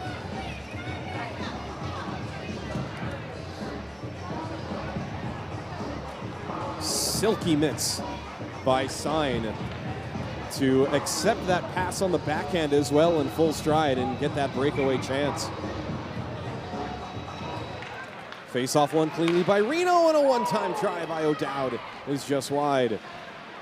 Knocked down again by O'Dowd. O'Dowd's been quite the third baseman tonight, knocking stuff down on the hot corner as it's sent in on net by O'Dowd now on the left side. Puck behind the net, taken by Reno, spun in front, loose puck comes to O'Dowd. His wrister save made, swatted at by Hutch, and Hutch throws a check right back at the Boston player that was in his way. And now Gunnoe with a try, they score!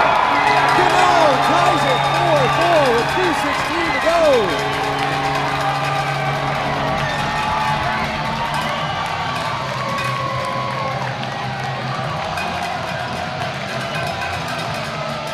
A strong shift by Reno, answering after the goalie change. 2 strong shifts, and Reno has tied it. Fagergren and Hutchison getting assists on the play. Everyone getting in the act here in Reno. As Gunnoe got that over the leg pad and just inside the right post. So this takes Justin Sand off the hook for an L.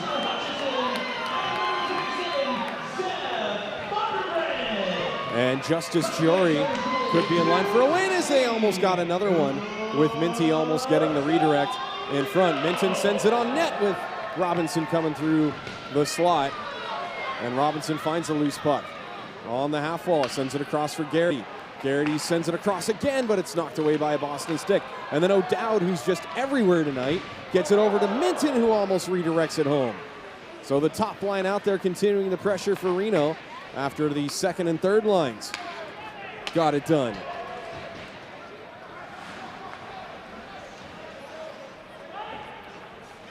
Alex Gunnoe skates the puck past everybody. Nice chip play to himself, and now it's 1-on-2. Superman shoots, and it goes off the glass.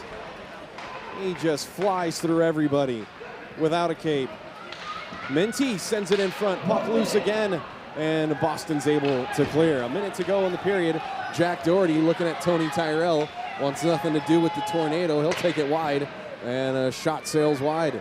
Matty Robinson spins it out of the zone. And Trey Lewis's no-look pass misses everything and comes back to Tony Tyrell. Tyrell ahead for Ramsey Anderson. 2-on-2, 3-on-2 if they hurry. Julian Herrera, he slides one just wide right. Doherty and Ramsey Anderson doing battle on the corner. And then Barba throws a hit. And there's a downed Boston player. And then Matt Broman goes after Ellis. We'll see if we can pick it up with all the fans in the way there. And Tony Tyrell looking at Matt Broman. Broman and Ramsey Anderson having a chat. And wow, this is odd. Sylvia has come all the way to the bench. And he might be, well, he's not even supposed to cross the red line unless he got permission from the netminder. And then Barber with a face wash on Fernandez.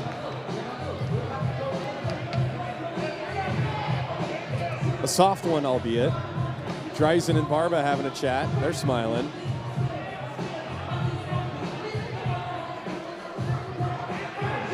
And no referee is coming over. So no penalties on the play. Things getting chippy at the end of the second period here. You saw that, right, Yesenia? Oh, because he took a jab. I didn't see the jab. I did not see the interior jab, and then Barba's response.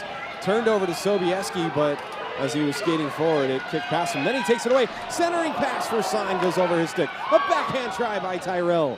And the Ice Raiders continue the pressure until the last second of the period. And Broman shields the puck from Sobieski as time expires. We'll keep you right here for just a moment so we can get to your NHL update, brought to you by Pinion Bottle. With 3 locations, 2 in Reno and 1 in Sparks, Pinion offers delicious craft beer on tap, as well as in bottles and cans. Craft your own 6-pack Crowler or Growler today at Pinion Bottle. When the Ice Raiders games are sold out, join the watch party at the Pinion on Wedge Party across from Reno Ice. Chris Payne, I'm a little bit, Ryan's over here right now, so we're actually going to interview him while he's a little good to go. Sure, let's do this now. Ryan Dreisen, you told me last night you were proud of your boys after that 1-1 effort. You're down 1-0 after a period. You get 4 goals in the period, but then give up 4 more. Topsy-turvy period. Yeah, what we're trying to do right now, we're just trying to play through adversity. It's such a hard place to play and such a great place to be here. It's a great experience, and my boys, we're just battling, doing the best we can, and hey, the fact that we're just getting offensive opportunities. We got Reno on their heels right now. It's after the first period, they really had the momentum, and we were just, hey, we got to battle back. We got to battle through this adversity. Don't worry about the calls. Don't worry about this. Keep battling through, and that's what we did right now. And so I'm even more proud. This is an experience right now. Sylvia's playing great down there. Andy's getting kind of beat up. What's the medical report on your netminder? I don't want anyone listening to know, so that's going to be undisclosed till after. Right on. How has your weekend been back in Reno? No, the nostalgia hits. I just love being back here. Also, I get to share it with both my families. The Reno boys and the boys from Boston. And also all of our girlfriends and wives are here. So it's a great experience just to have everyone here right now. So I'm just so happy to be back. Great to see you guys, and we'll see what happens for the third. We love you. We miss you. Good luck in the third period, but Reno has to win. We'll see. See you at the Tide. Good luck. That's Ryan Dreisen, your intermission interview, brought to you by The Nest. Oh, so Jack likes to cut the ice in a different direction. There we go. Now we'll do your NHL update, brought to you by Pinion Bottle. Busy day in the NHL. Action started at 10 a.m. Pacific time. A little breakfast and hockey action.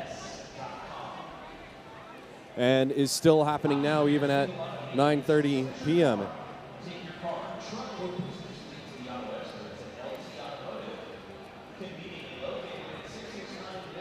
In Utah, the Utah Hockey Club defeats the Boston Bruins 2-1 in overtime. Sabres 4-2 winners over the Blackhawks. Blues outlast the Hurricanes 4-3 in St. Louis. The Wild winners 3-1 over the Blue Jackets. Canucks shut out the Flyers 3-0 in Philadelphia. Islanders in a shootout defeat the Canadiens 4-3. The Devils and Capitals going back and forth 6-5, the Capitals in overtime. The Rangers outlast the Leafs 4-1 in Toronto. The Panthers defeat the Knights 4-3 in a shootout. The Stars continue their hot start to the season, 4-1 win over the Oilers. Oilers struggling, but remember, they won like 30 games out of 40 to end the season, so we know what they're capable of. The Red Wings 5-2 winners over the Preds, and the Senators 5-4 winners over the Lightning. Last game in action with 3 and change to go. Kraken and Flames are tied 1-1 in Seattle. That's your NHL update brought to you by Pinion Bottle Company. We'll take a timeout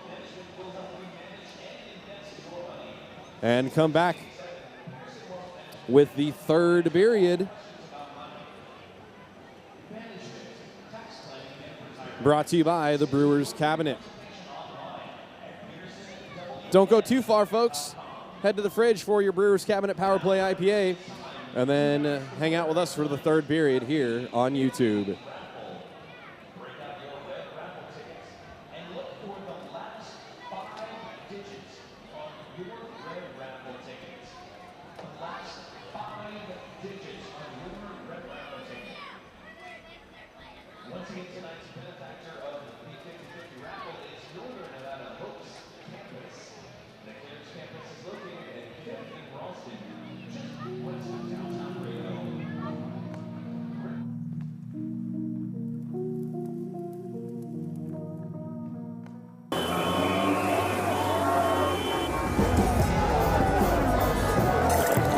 We needed some extra help around the restaurant, so we hired some new staff.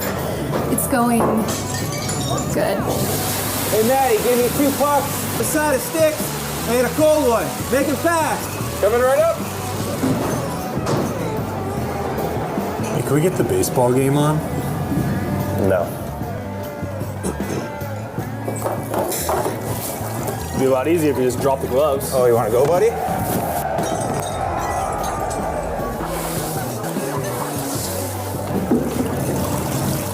I'm gonna need a Zamboni.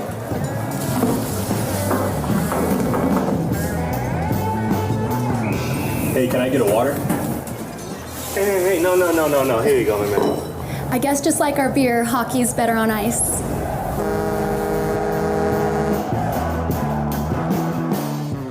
Battleborn Hockey School is back, the West's premier hockey camp for adults and kids. We're thrilled to announce the return of one of our most popular camps, Battleborn Hockey School's Power Skating Camp.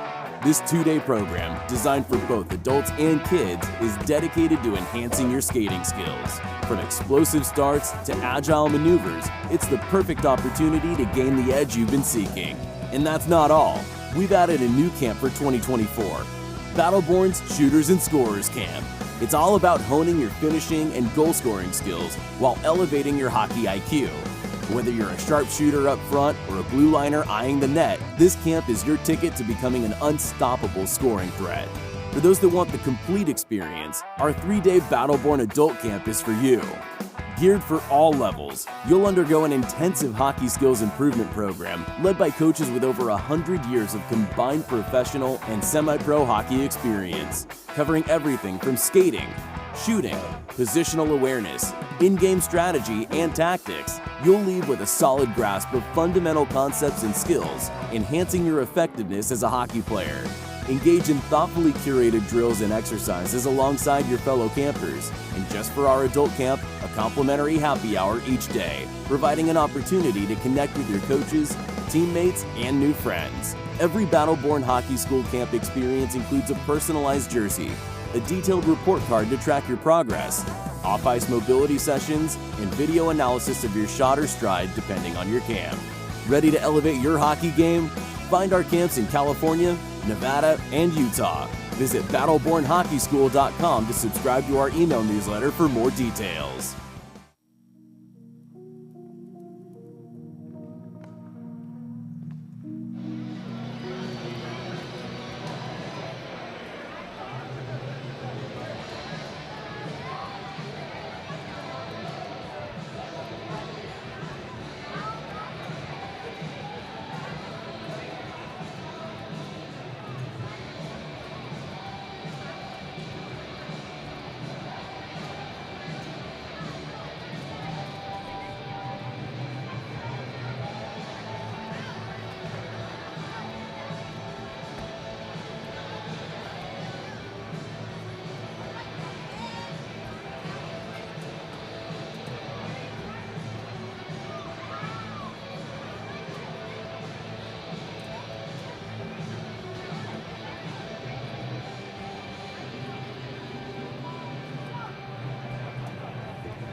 4-4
as we get set for the third period, brought to you by the Brewers Cabinet. 4 goals by the visiting Gold Kings in that second period, and Reno answered with 3 more to tie it up.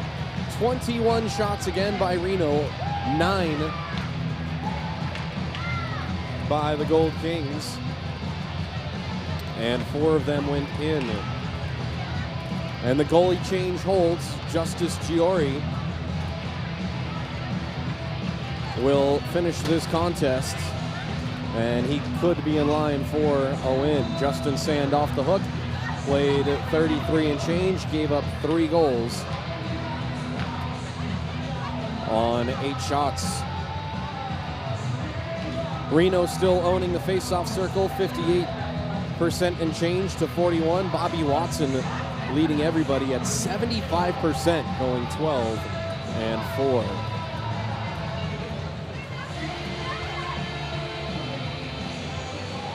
The third period brought to you by the Brewers Cabinet. Brewers of Ice Raiders Power Play IPA. Reno residents, 6-packs of Power Play IPA and Ice Raiders merch are 20% off at the Brewers Cabinet on all Ice Raiders game weekends. Check out the new Ice Raiders Power Play IPA cans with even more players on them. Even at home, drink responsibly.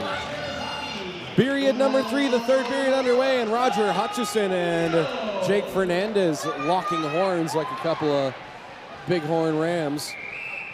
And the puck deflected into and out of the Boston bench.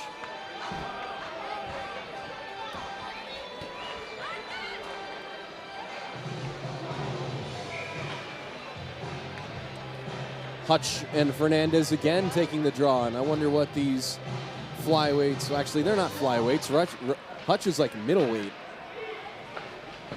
Not sure about Fernandez. Never seen him out of uni. Backhander by O'Dowd goes wide, and then a high hit by Doherty, and Hutch just gets under that. A rebound comes back to Montgomery, and his try goes wide. Puck is loose for Fagergren. Fagergren from behind the net, he overskates it, and then got stood up, couldn't get back to the puck. Played out by Boston. Back to get it is Gunnoe, and Gunnoe uses the cage as a screen. And now O'Dowd with speed through the neutral zone, turning all those edges, fires, and a save made by Sylvia, who Ryan Dreisen would not disclose whatever ailment was nagging Sylvia, forcing him to go to the bench during the earlier melee.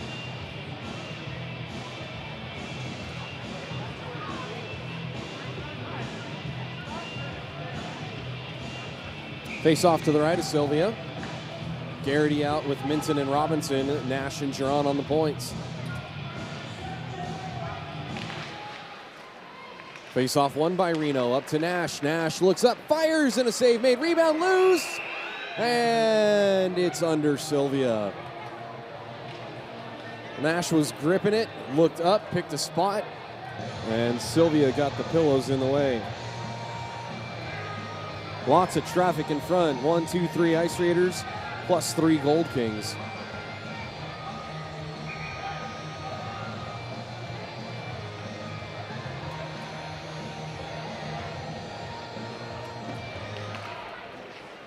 Face-off won cleanly by Boston, and they'll send it around. DiCostanzo looked up to find where Nash was to see if he was going to pinch in. Shot goes off the glove of Giori, and it comes all the way out. Ahead for Matt Robinson. Robinson into the middle for Garrity. Back to Robinson. Robinson shoots, and it goes off possibly the mask of Sylvia. Taken away by Boston. And it's coughed up by Nick Pateris. Long outlet pass connects to Robinson. Robinson's wrister misses wide. And another wrister from the other side is wide. And the Boston bench up in arms because it looked like Sylvia may have been tripped by the Ice Raider flying through the crease. And now Sylvia will hang on for a whistle. And Coach Coughlin is having words for anyone in stripes that will dare to listen. Absolutely, Brian Murphy. Love to have Boston come back, and if it's in the cards, I wouldn't mind a trip to Boston. Love me some McCormick and Schmitz. McCormick and Schmitz. Schmitz? I forget. Anyway, I'm sure there's better fish and chips. And make an old trip down to Providence. Oh, and taking a high stick on the play is Ramsey Anderson. He's going back to the bench for repairs. He might have got that up in the mouth as it's sent in on. I was watching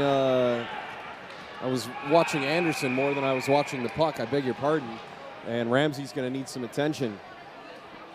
And the Ramsey guys are going right to Rammer's mouth. Yeah, he's leaking. He's got the gauze pad on there. No penalties on the play.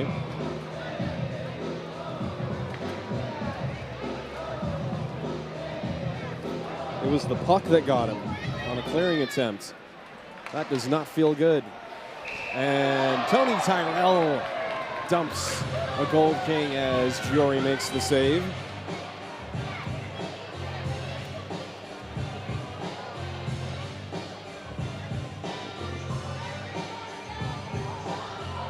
Four tie game.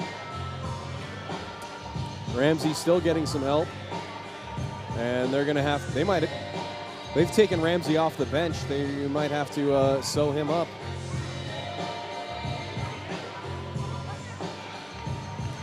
Face-off is, and Morgan Ellis sends the face-off man, Billifer, down to the ice.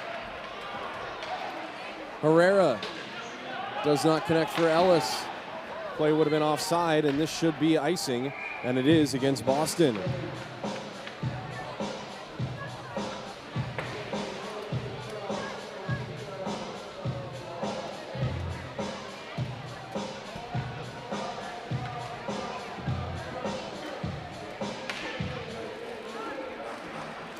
Yeah, looking at both ends of the ice, if Justice is like 6'2", 6'3", Silva's got to be 6'5" at least. I didn't get the metrics on the Boston players from Cam Lebrecht, Director of Operations. Face-off won cleanly by Reno. Tony Tyrell takes it down below the circle. And around the rink, back up high for Barba. Back to Watson on the cycle. Watson to the middle. Dishes it off for Tyrell. Down low for... Couldn't see who that is in the corner. It's Barba now with it, looking backdoor, and that misses Charlie Montgomery, who's playing on that left wing right now. Montgomery back up the boards for Tyrell and a drive, and it nearly deflected off of Cray Lewis, who had his stick angled into his own net. Play is onside for Montgomery, who cuts to the middle. He fires, and a save made by Sylvia. Montgomery got checked as he came through the slot to get the shot away.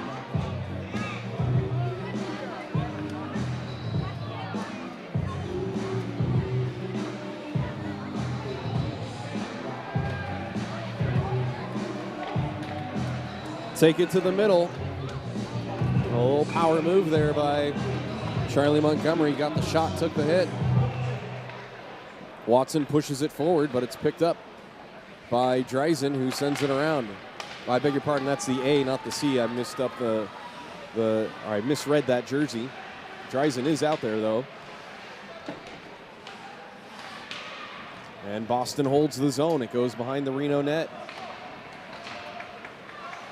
And it's turned over by Reno, though. Centering pass, nobody there. And then a shot from the left side. Deflects all the way out. And an outlet intended for Sobieski misses. It's icing against Reno.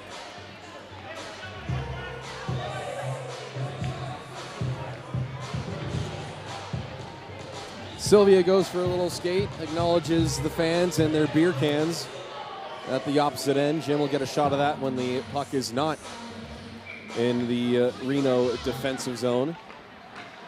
It's actually quite the tower growing over there. Reno wins the draw. O'Dowd, his outlet connects to Watson. Watson chopped at, still fights through it. Watson left wing, his shot got blocked, and Watson will get to his own rebound. Then Watson gets stood up in the corner. Sobieski comes in, takes down one of the Gold Kings cleanly, legally. Gunnoe with it, curls away. Dishes it to Montgomery, whose shot got blocked. And now Sobieski will change with the Ice Raiders on the attack. Alice O'Dowd getting harassed in the corner. Puck comes back to the right point. Montgomery holds it in. Delayed penalty coming up against Boston. Giori is out of his net. And now Gunnoe backdoor looking for Garrity. Pass was behind him. And Boston finally touches up. And if Reno knows what's good for him, they'll skate away from anyone in a black jersey and take the power play.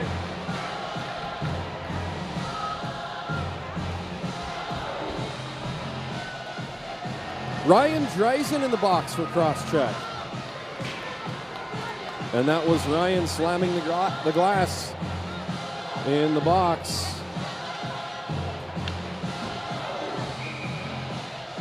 Just because they're his old buddies doesn't mean a thing. Ryan, a fierce competitor.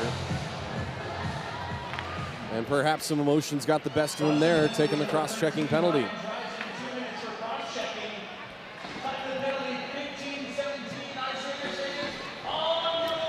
It's a Brewers cabinet power play. The Ice Raiders trying to get things set up. They do behind the net now. Matt Robinson gets it away from the long reach of Broman. Tracks it down, leaves it along the boards for Nash. Nash has his stick knocked out of his hand. And the Ice Raiders are able to fight through. They are not able to fight through the stick checks. Boston clears. Weston Nash will start the breakout. He'll split the Boston defense, take it into the corner. He'll actually took a hit up high, and he's going to come. Actually, he dished out a hit up high, and he's kind of holding his elbow in, and he's going right to the bench, holding that arm. It goes behind the Reno net with a minute to go on the power play. And now Bobby Watson turns it over in the neutral zone, and Doherty will clear it. No shots on the Brewers cabinet power play. Third of the game for Reno. They are 1 for 2 so far. For Garrity. Garrity sauce toss in the middle. They score! Garrity found Matt Robinson charging down the slot. Matt Robinson chips it past Sylvia. And it is 5-4 Reno on the Brewers cabinet power play goal.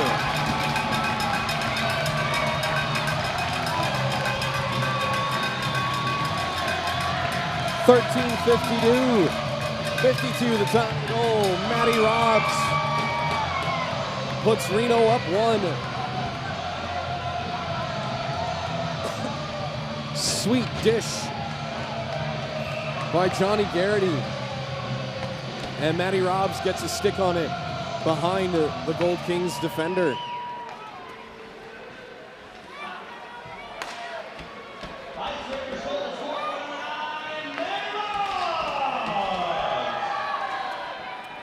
Ice Raiders under some pressure in their own zone.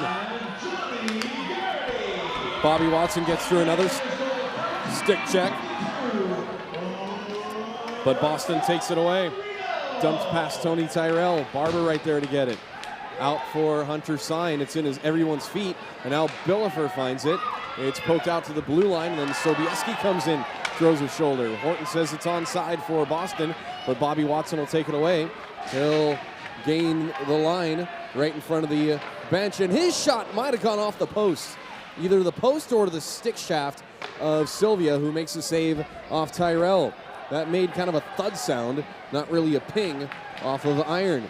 And then getting shoved from behind is Sobieski. And no arms up in the corner. Hunter Sine digs it out, plays it behind. And now back up to the point where Barba holds it in. Traffic in front for Barba. Barba shoots, and a glove save by Sylvia. Snared out of midair as Barba was trying to go high glove.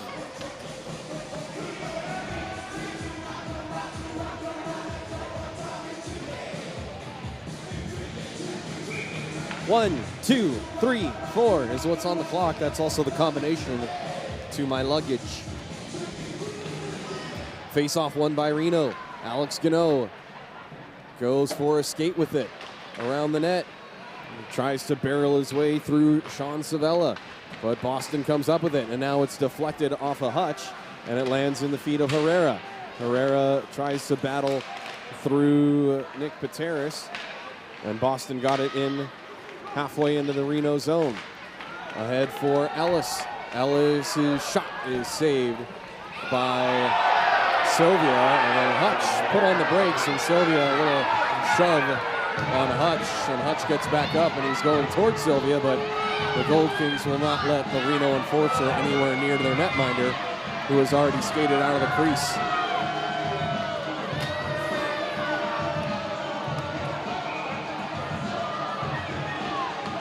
Fans don't like what they just saw from the visiting netminder. Hutch having some words for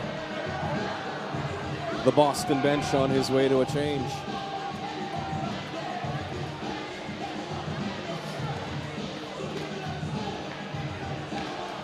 Face-off won by Reno. Watson behind the net. Comes back to Watson right in front for the one-timer by Garrity, Montgomery. And it is not held in after the save was made on Garrity's, again, I beg your pardon, Montgomery's one-time try. They're kind of equal in stature, 5 and 25. And Garrity doesn't have the same lettuce, it seems, this year, as O'Dowd gets shoved into the zone. Would have been offside, but they clear up on time, and now they are onside. Getting taken down on the play. An Ice Raider. It'll be a power play for Reno coming up unless they score a delayed penalty. And the netminder already out. Justice Jory watching the play keenly. Made a beeline to the bench before I could even notice he was out. Puck rolls away from Gunnoe. He still gets the loose puck, and now it's touched up twice, 3 times, and now finally a whistle. Yeah, right? Zach Schei says waiting, and now we will get the penalty call. Should be a cross-check or a trip, let's see, against number 8.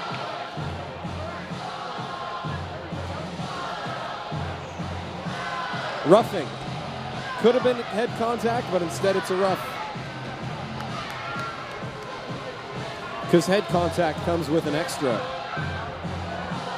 That's on number 8, Sean Savella, and he's in the box at 11:06. So a key opportunity here on the 4th Brewers Cabinet power play for Reno. 2 for 4 on the night.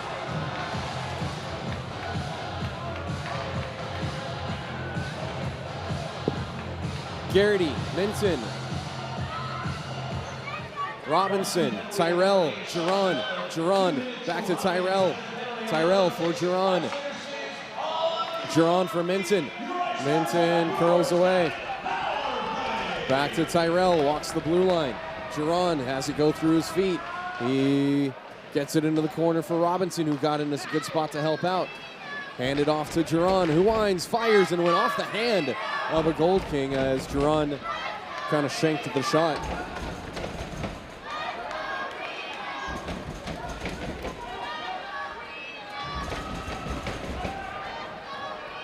There was, never mind. Moving on. Pass across, the shot goes high and wide. Minton trying to go bar down. Went too high on Sylvia. Geron holds the point. And Bilofa runs through Geron, which actually put Geron back in a better defensive spot as Doherty's shot is steered clear by Giori. That was kind of nifty if you caught that Geron was knocked down from behind, but while his momentum was going backwards, he still got up and backskated into position. That is some fancy, fancy footwork by the veteran skater. Taken away by Boston behind the net. They will get it past O'Dowd and all the way down. 30 seconds to go on the Brewers cabinet power play. Under 10 minutes to play in the period. Reno leading by 1. And what was a boring first period and a gnarly second period has turned into an exciting third as Reno does not ice it. Play continues. And now Sine doing battle with Childers. Childers, who wouldn't want any piece of Tyrell, going after the young shepherd on 10 toes. And now Arister is gloved down and play continues. Thought he had it, but no, he doesn't. It comes to the left side for a shot and a save made by Sylvia again. Yesenia, did you teach him that move dancing at the wedding?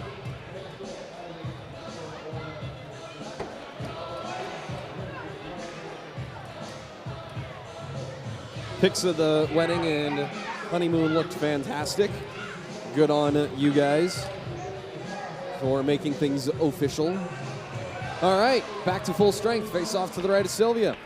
Face off won cleanly by Reno. Sine whips it on net, but it's knocked down before it got to Sylvia. Turned over, and nope, not out. Sobieski gets a chop at it, and now Sine barrels through Cray Lewis. It comes back to Broman in his own zone. Lewis with it.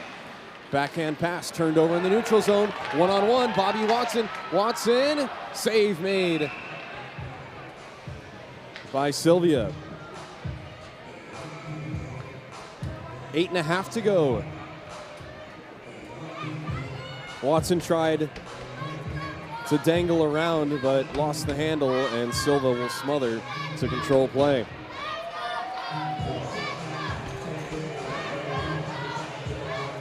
Reno 2 for 4 on their power plays, and the Gold Kings 2 for 2. Last night, both teams scoreless with the man advantage. Barba with a rip, and it goes off of the glove of Sylvia. Picked up by Boston. Almost turned over, but Boston gets a whack on it in the clear, and it goes past Tony Tyrell. He gets to it just in time to slide it to Barba. And now Herrera, nice backhand chip ahead for Hutch, but it was past him. Puck loose on the deck, and now Tyrell's got it. He fires, and it's up high into the shoulder of Sylvia. And Sylvia, with Hutch in front of him, does nothing.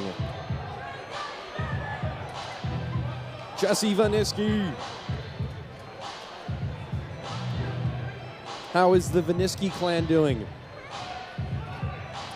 Mark and your spicy firecracker of a mom that would hang out until the wee hours of the morning at the Tide. She's a hoot. Tyrell with a drive off the draw, and it goes wide. Boston will skate it out and now pass it up only as far as the Reno blue line, where it's swatted away right back into the Gold Kings zone. Boston patient with the puck, but now they will ice it. Giori protecting his crease, not coming out to play it, with a little more than 7.5 to go.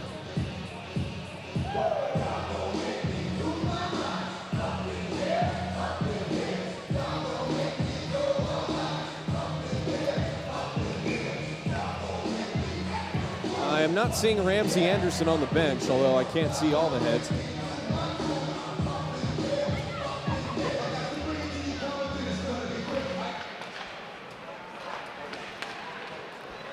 gashed lip and a knocked tooth. Oh, it just hurts. All right. Well, maybe he's putting on a fishbowl and he'll get back out there. Let's see who is out there now. Minton, Garrity, Robinson, and here come the Gold Kings 4-on-2 if they hurry. Instead, they unwisely shoot it, and now a penalty coming up. Gary Moore behind the play has his arm up, and it might be a trip or an interference. And Gary Moore skating away from us. Tyrell's going to the box.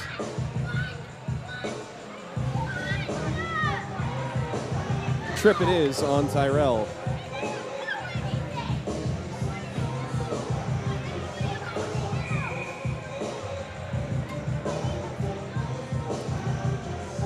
Tense moments here.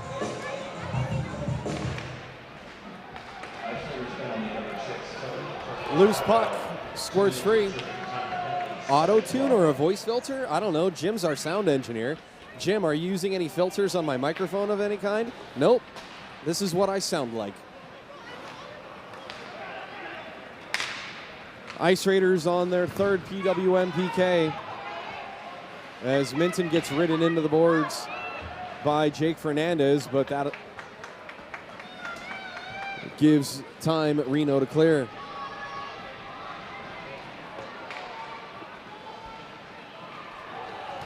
Battled for by Hutch and Doherty.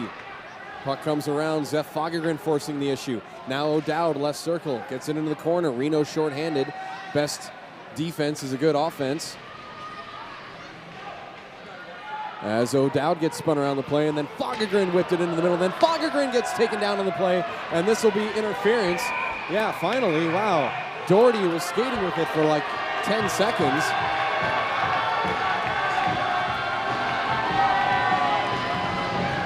And Nine's got a penalty for rough. Zeph Fagergren drawing a call, finally.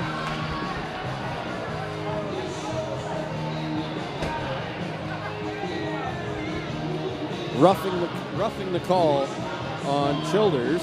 So that will negate Tyrell's penalty with a minute to go. Sorry, that doesn't sound right.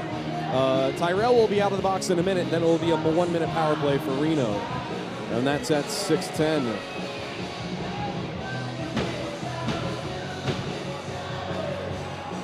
I think, and I'm speculating, that Gary Moore was watching behind the play to see if there was going to be any extras. And didn't notice that Doherty was skating with the puck for like ever. Here's a chance for Watson, he scores! Bobby Watson fights through it. And puts it upstairs again on Sylvia.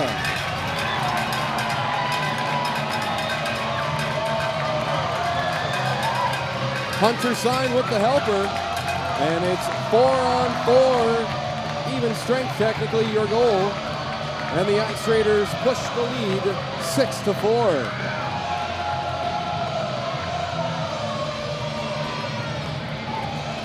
Still 51 seconds of 4-on-4 skating. Bobby Watson picking corners. And that one bounces up high and looked menacing for a moment. Bobby Watson again, sidesteps a hit, gets around the linesman. Bobby Watson, a backhander, gets shoved from behind and another arm goes up.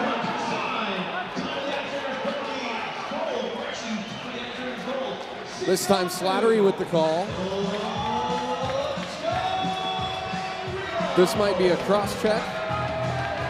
Check from behind. Maybe a trip. It all happened so quickly behind the net. Hooking was the call, I beg your pardon.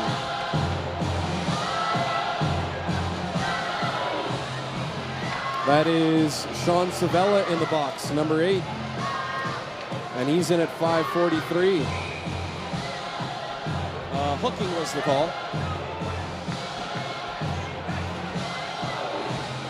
So this will be 32 seconds of 4-on-3, and then it will be a minute, no, it'll be a minute 1 of 5-on-3, unless, well, everything could change with goals and whatnot.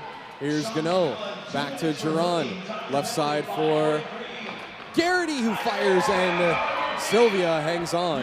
It was under him, and he reached behind to close the back door.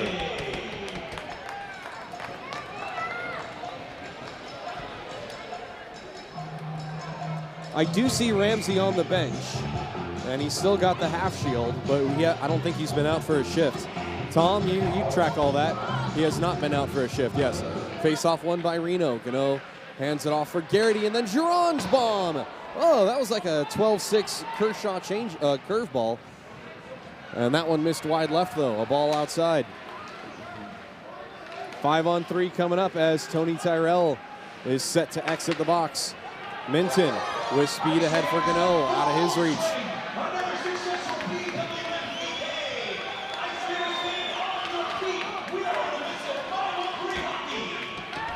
Big chance for Reno to slam the door shut on this game if they can get at least one here with under 5 to go.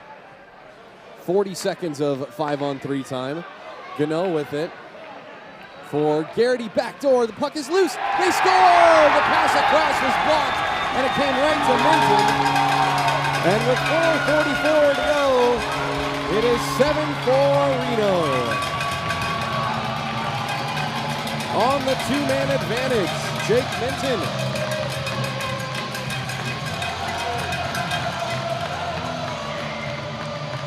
That was Garrity on the left wing that was making the pass across. And Jeff Giron also with a helper. That's one of the easier goals Minton will get all year. Save an empty netter. And there's still a minute to go of power play time. Reno 3 for 5 on the power play. And now Hutch tangled up with Fernandez, and Fernandez lets go and skates away.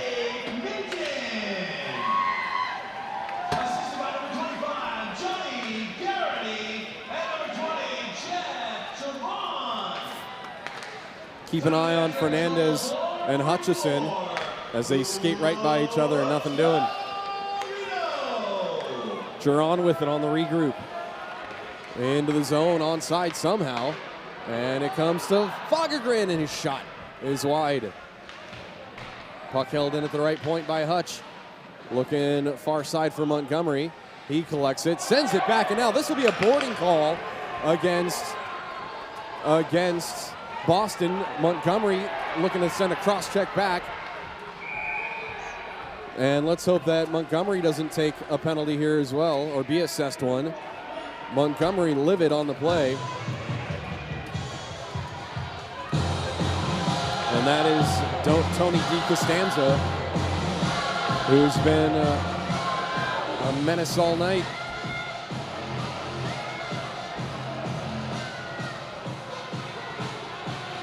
Roughing is the call again. Boarding, roughing, cross-checking, take your pick. So 8 seconds of power play, I beg your pardon, of two-man time.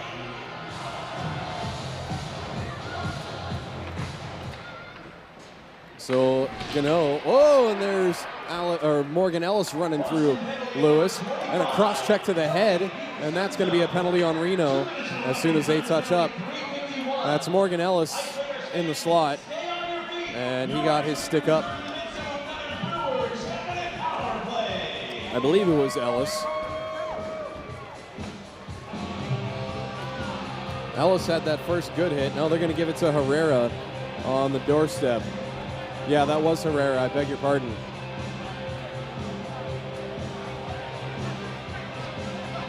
Cross check to the face. And that's at 3:39. So that will negate the 6th and 7th power play tries. So Reno 3 for 7 on the power play. And Boston will have an 11-second power play in 1:49.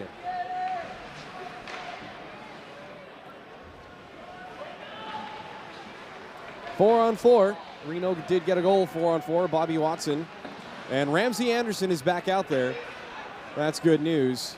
Sore mouth and all. Held in at the right point by Boston. Taken by Gunnoe, though.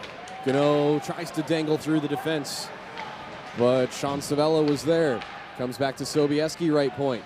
Sobieski trades places with Gunnoe. Sobieski still has it right circle. Being chopped at, hooked at. And it squirts into the middle and lobbed out to safety by Boston. 4-on-4. Ahead for O'Dowd. Left circle, his shot sails wide.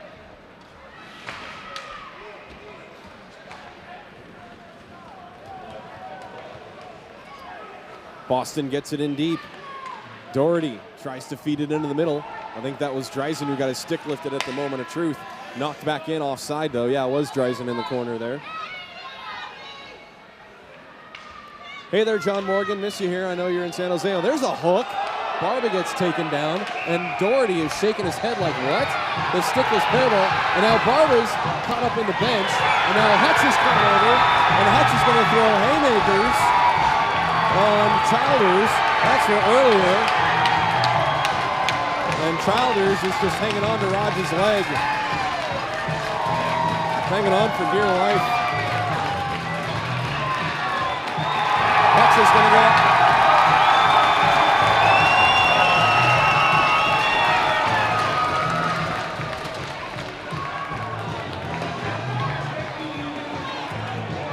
Doherty, he was holding your stick because your stick was in his armpit. He was trying to skate.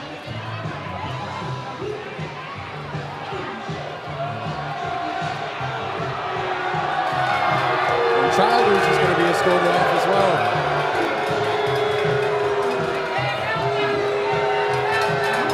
Well, it's purely ceremonial at this point. So 4 was the original penalty for a hook. We know that. It's all about 84 and 9 and anything on 11 at this point.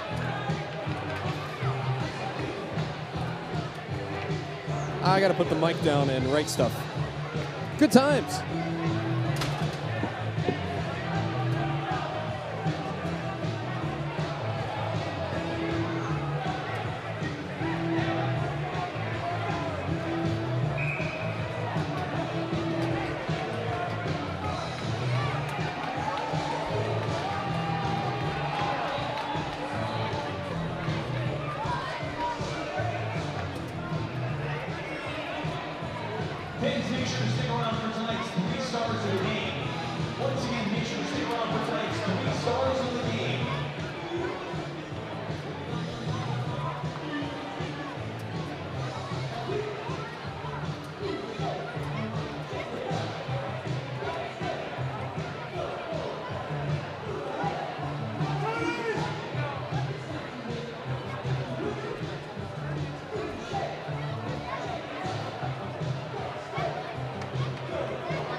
All right, Tom, here you go, and everyone else.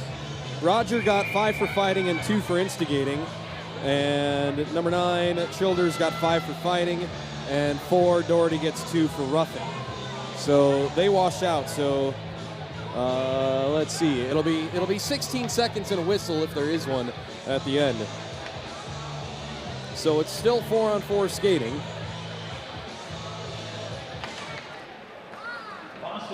And it's a 3-goal lead with 2 minutes to go. Here's Reno having their pass intercepted. Dreisen the other way. Tyrell goes after Dreisen. And Dreisen acknowledges that's a good, clean, hard hockey hit. Well, the refs got to talk it over and get it right. They want to even things out. No advantages on the play. Everybody went after everybody. Nothing wrong with going to the veteran official and asking for some counsel. So now it is a power play for Boston, but only for a couple of seconds. And now Giron will skate through and get it in deep. He lost his stick on the play and the puck. And now we get a penalty on Boston for interference.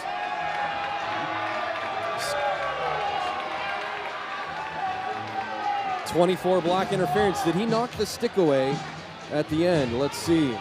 Because if Giron was trying to go back and get his stick and then it was swatted away, let's see. Giron goes to pick it up. Oh, he did! A little backhand play to keep the stick away from Giron. And that's exactly what I said last night, boys and girls. When Minton knocked the stick away from the goaltender, it didn't get called. And the Boston guy just did that right now. That is clear-cut interference. So +1 for Jerry Moore. 24 interference for playing or knocking the stick away from another player. You cannot do that. That is the right call. I could not see, or would not have picked that up from my view in the box, but great work by Jim to keep that in the frame.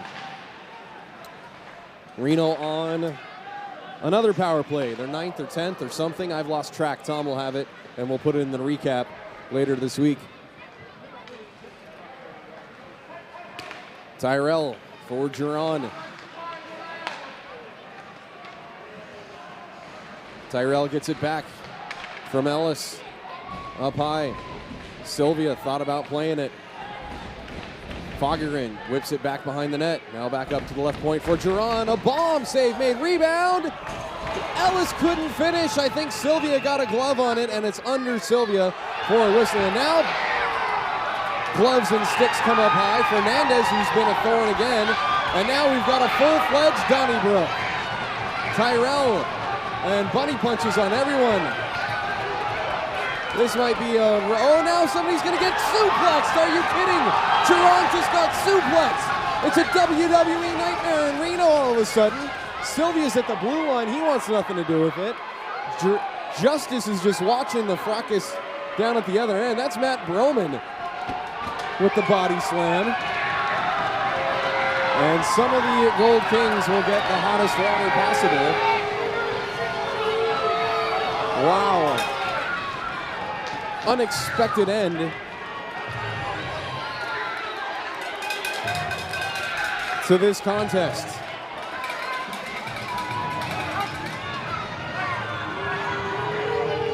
It's a yard sale in Sylvia's crease. And if you thought you had time to watch the paint dry, well, you can shake a fresh gallon and redo the exterior of your house.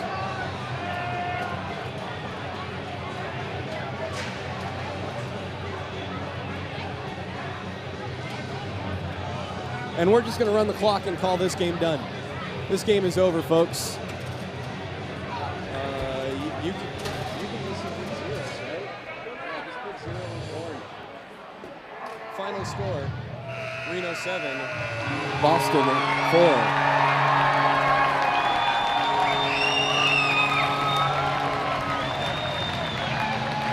Hockey mania.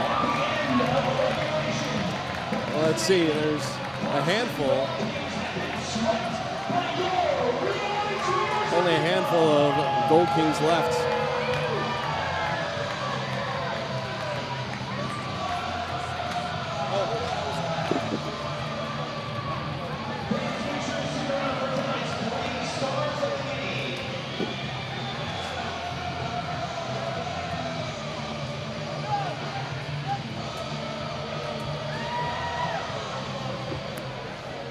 At this point, we'd like to thank the Boston Gold Kings for making the trek across country to come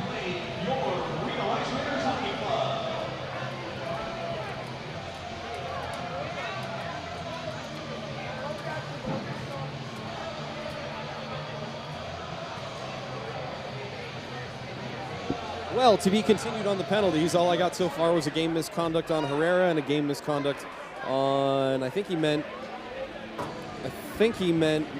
93 Broman. Or no, 74 Broman. And the Boston Gold Kings taking extra time to shake Tukey's hand. AHL Hall of Famer. Played with the Bruins for a while. And everybody's hugging Dreisen over there as well. Old pals, hard-fought contest.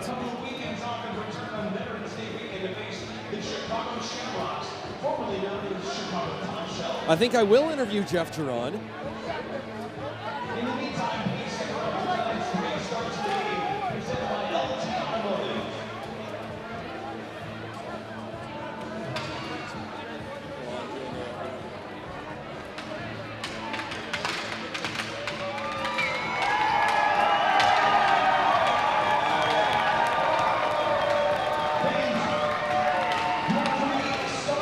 So Justice Giori gets the win.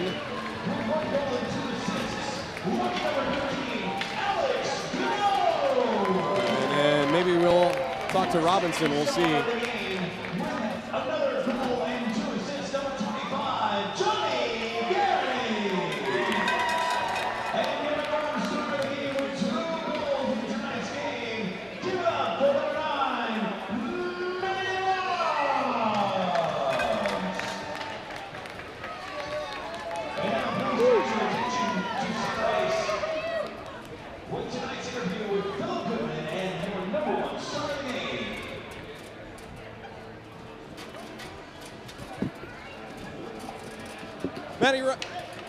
Matt Robinson, a couple of goals in tonight's game, which was, again, a tale of two games.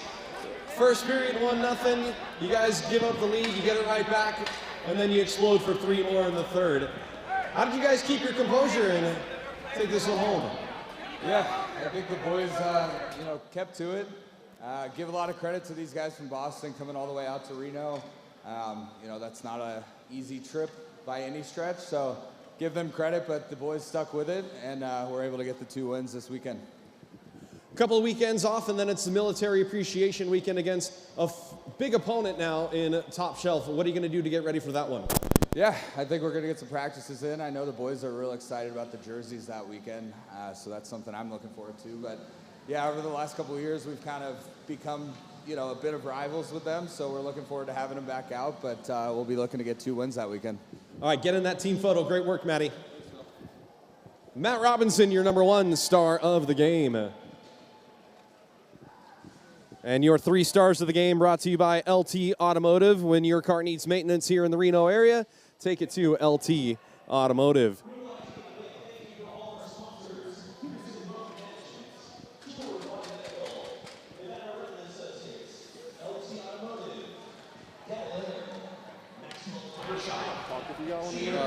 Yeah, let me get it to you in a minute, though. Where did Ryan Dreisen go? I was going to interview him, say goodbye, and talk about the end of that melee there. That's all right. We'll let that go.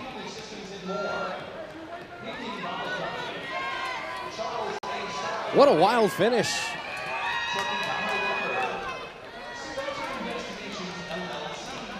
Dreisen and Tukes having their final chat. A little bit of everything tonight. Tom Jekyll's already down here waiting on penalties. We haven't got them all yet.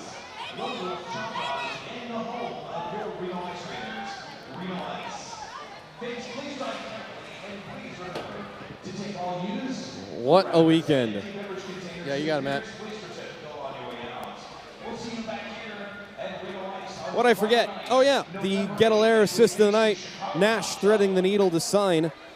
That breakaway in the second period made it 3-4. The hit of the night? I don't know. I almost got to give it to the suplex that Giron just took there. No, that's not good. Heavy hits all around. And save of the night? Gosh, you got to give credit to Sylvia, who was outshot. How badly, Tom? 57-15. 57 shots on Sylvia. Wow. Unbelievable. All right. Well, we're going to call it an early night. and get to the tide for the happy hour. Up next for the Reno Ice Raiders, Chicago Shamrocks, rebranded from Top Shelf. I guess their previous logo didn't fly as well elsewhere. You do not want to miss Tony Tyrell versus James Brooks round 3. The bouts are tied at 1 apiece. BJ's Nevada Barbecue will be sponsoring the special veterans-approved jerseys featuring some super cool, unique designs done by Zeph. Zeph's already told me some of the cool things that are going to be on the jerseys, as well as something hopefully cool for Chris Payne and I on Veterans Weekend. Big thanks to our camera operator and technical director, Jim Dunnigan, our PA announcer, Chris Payne, statistician, Tom Jekyll, and an even bigger thanks to all of you that logged on and watched all weekend long, either live or on the replays. I'm Philip Goodman. Good night.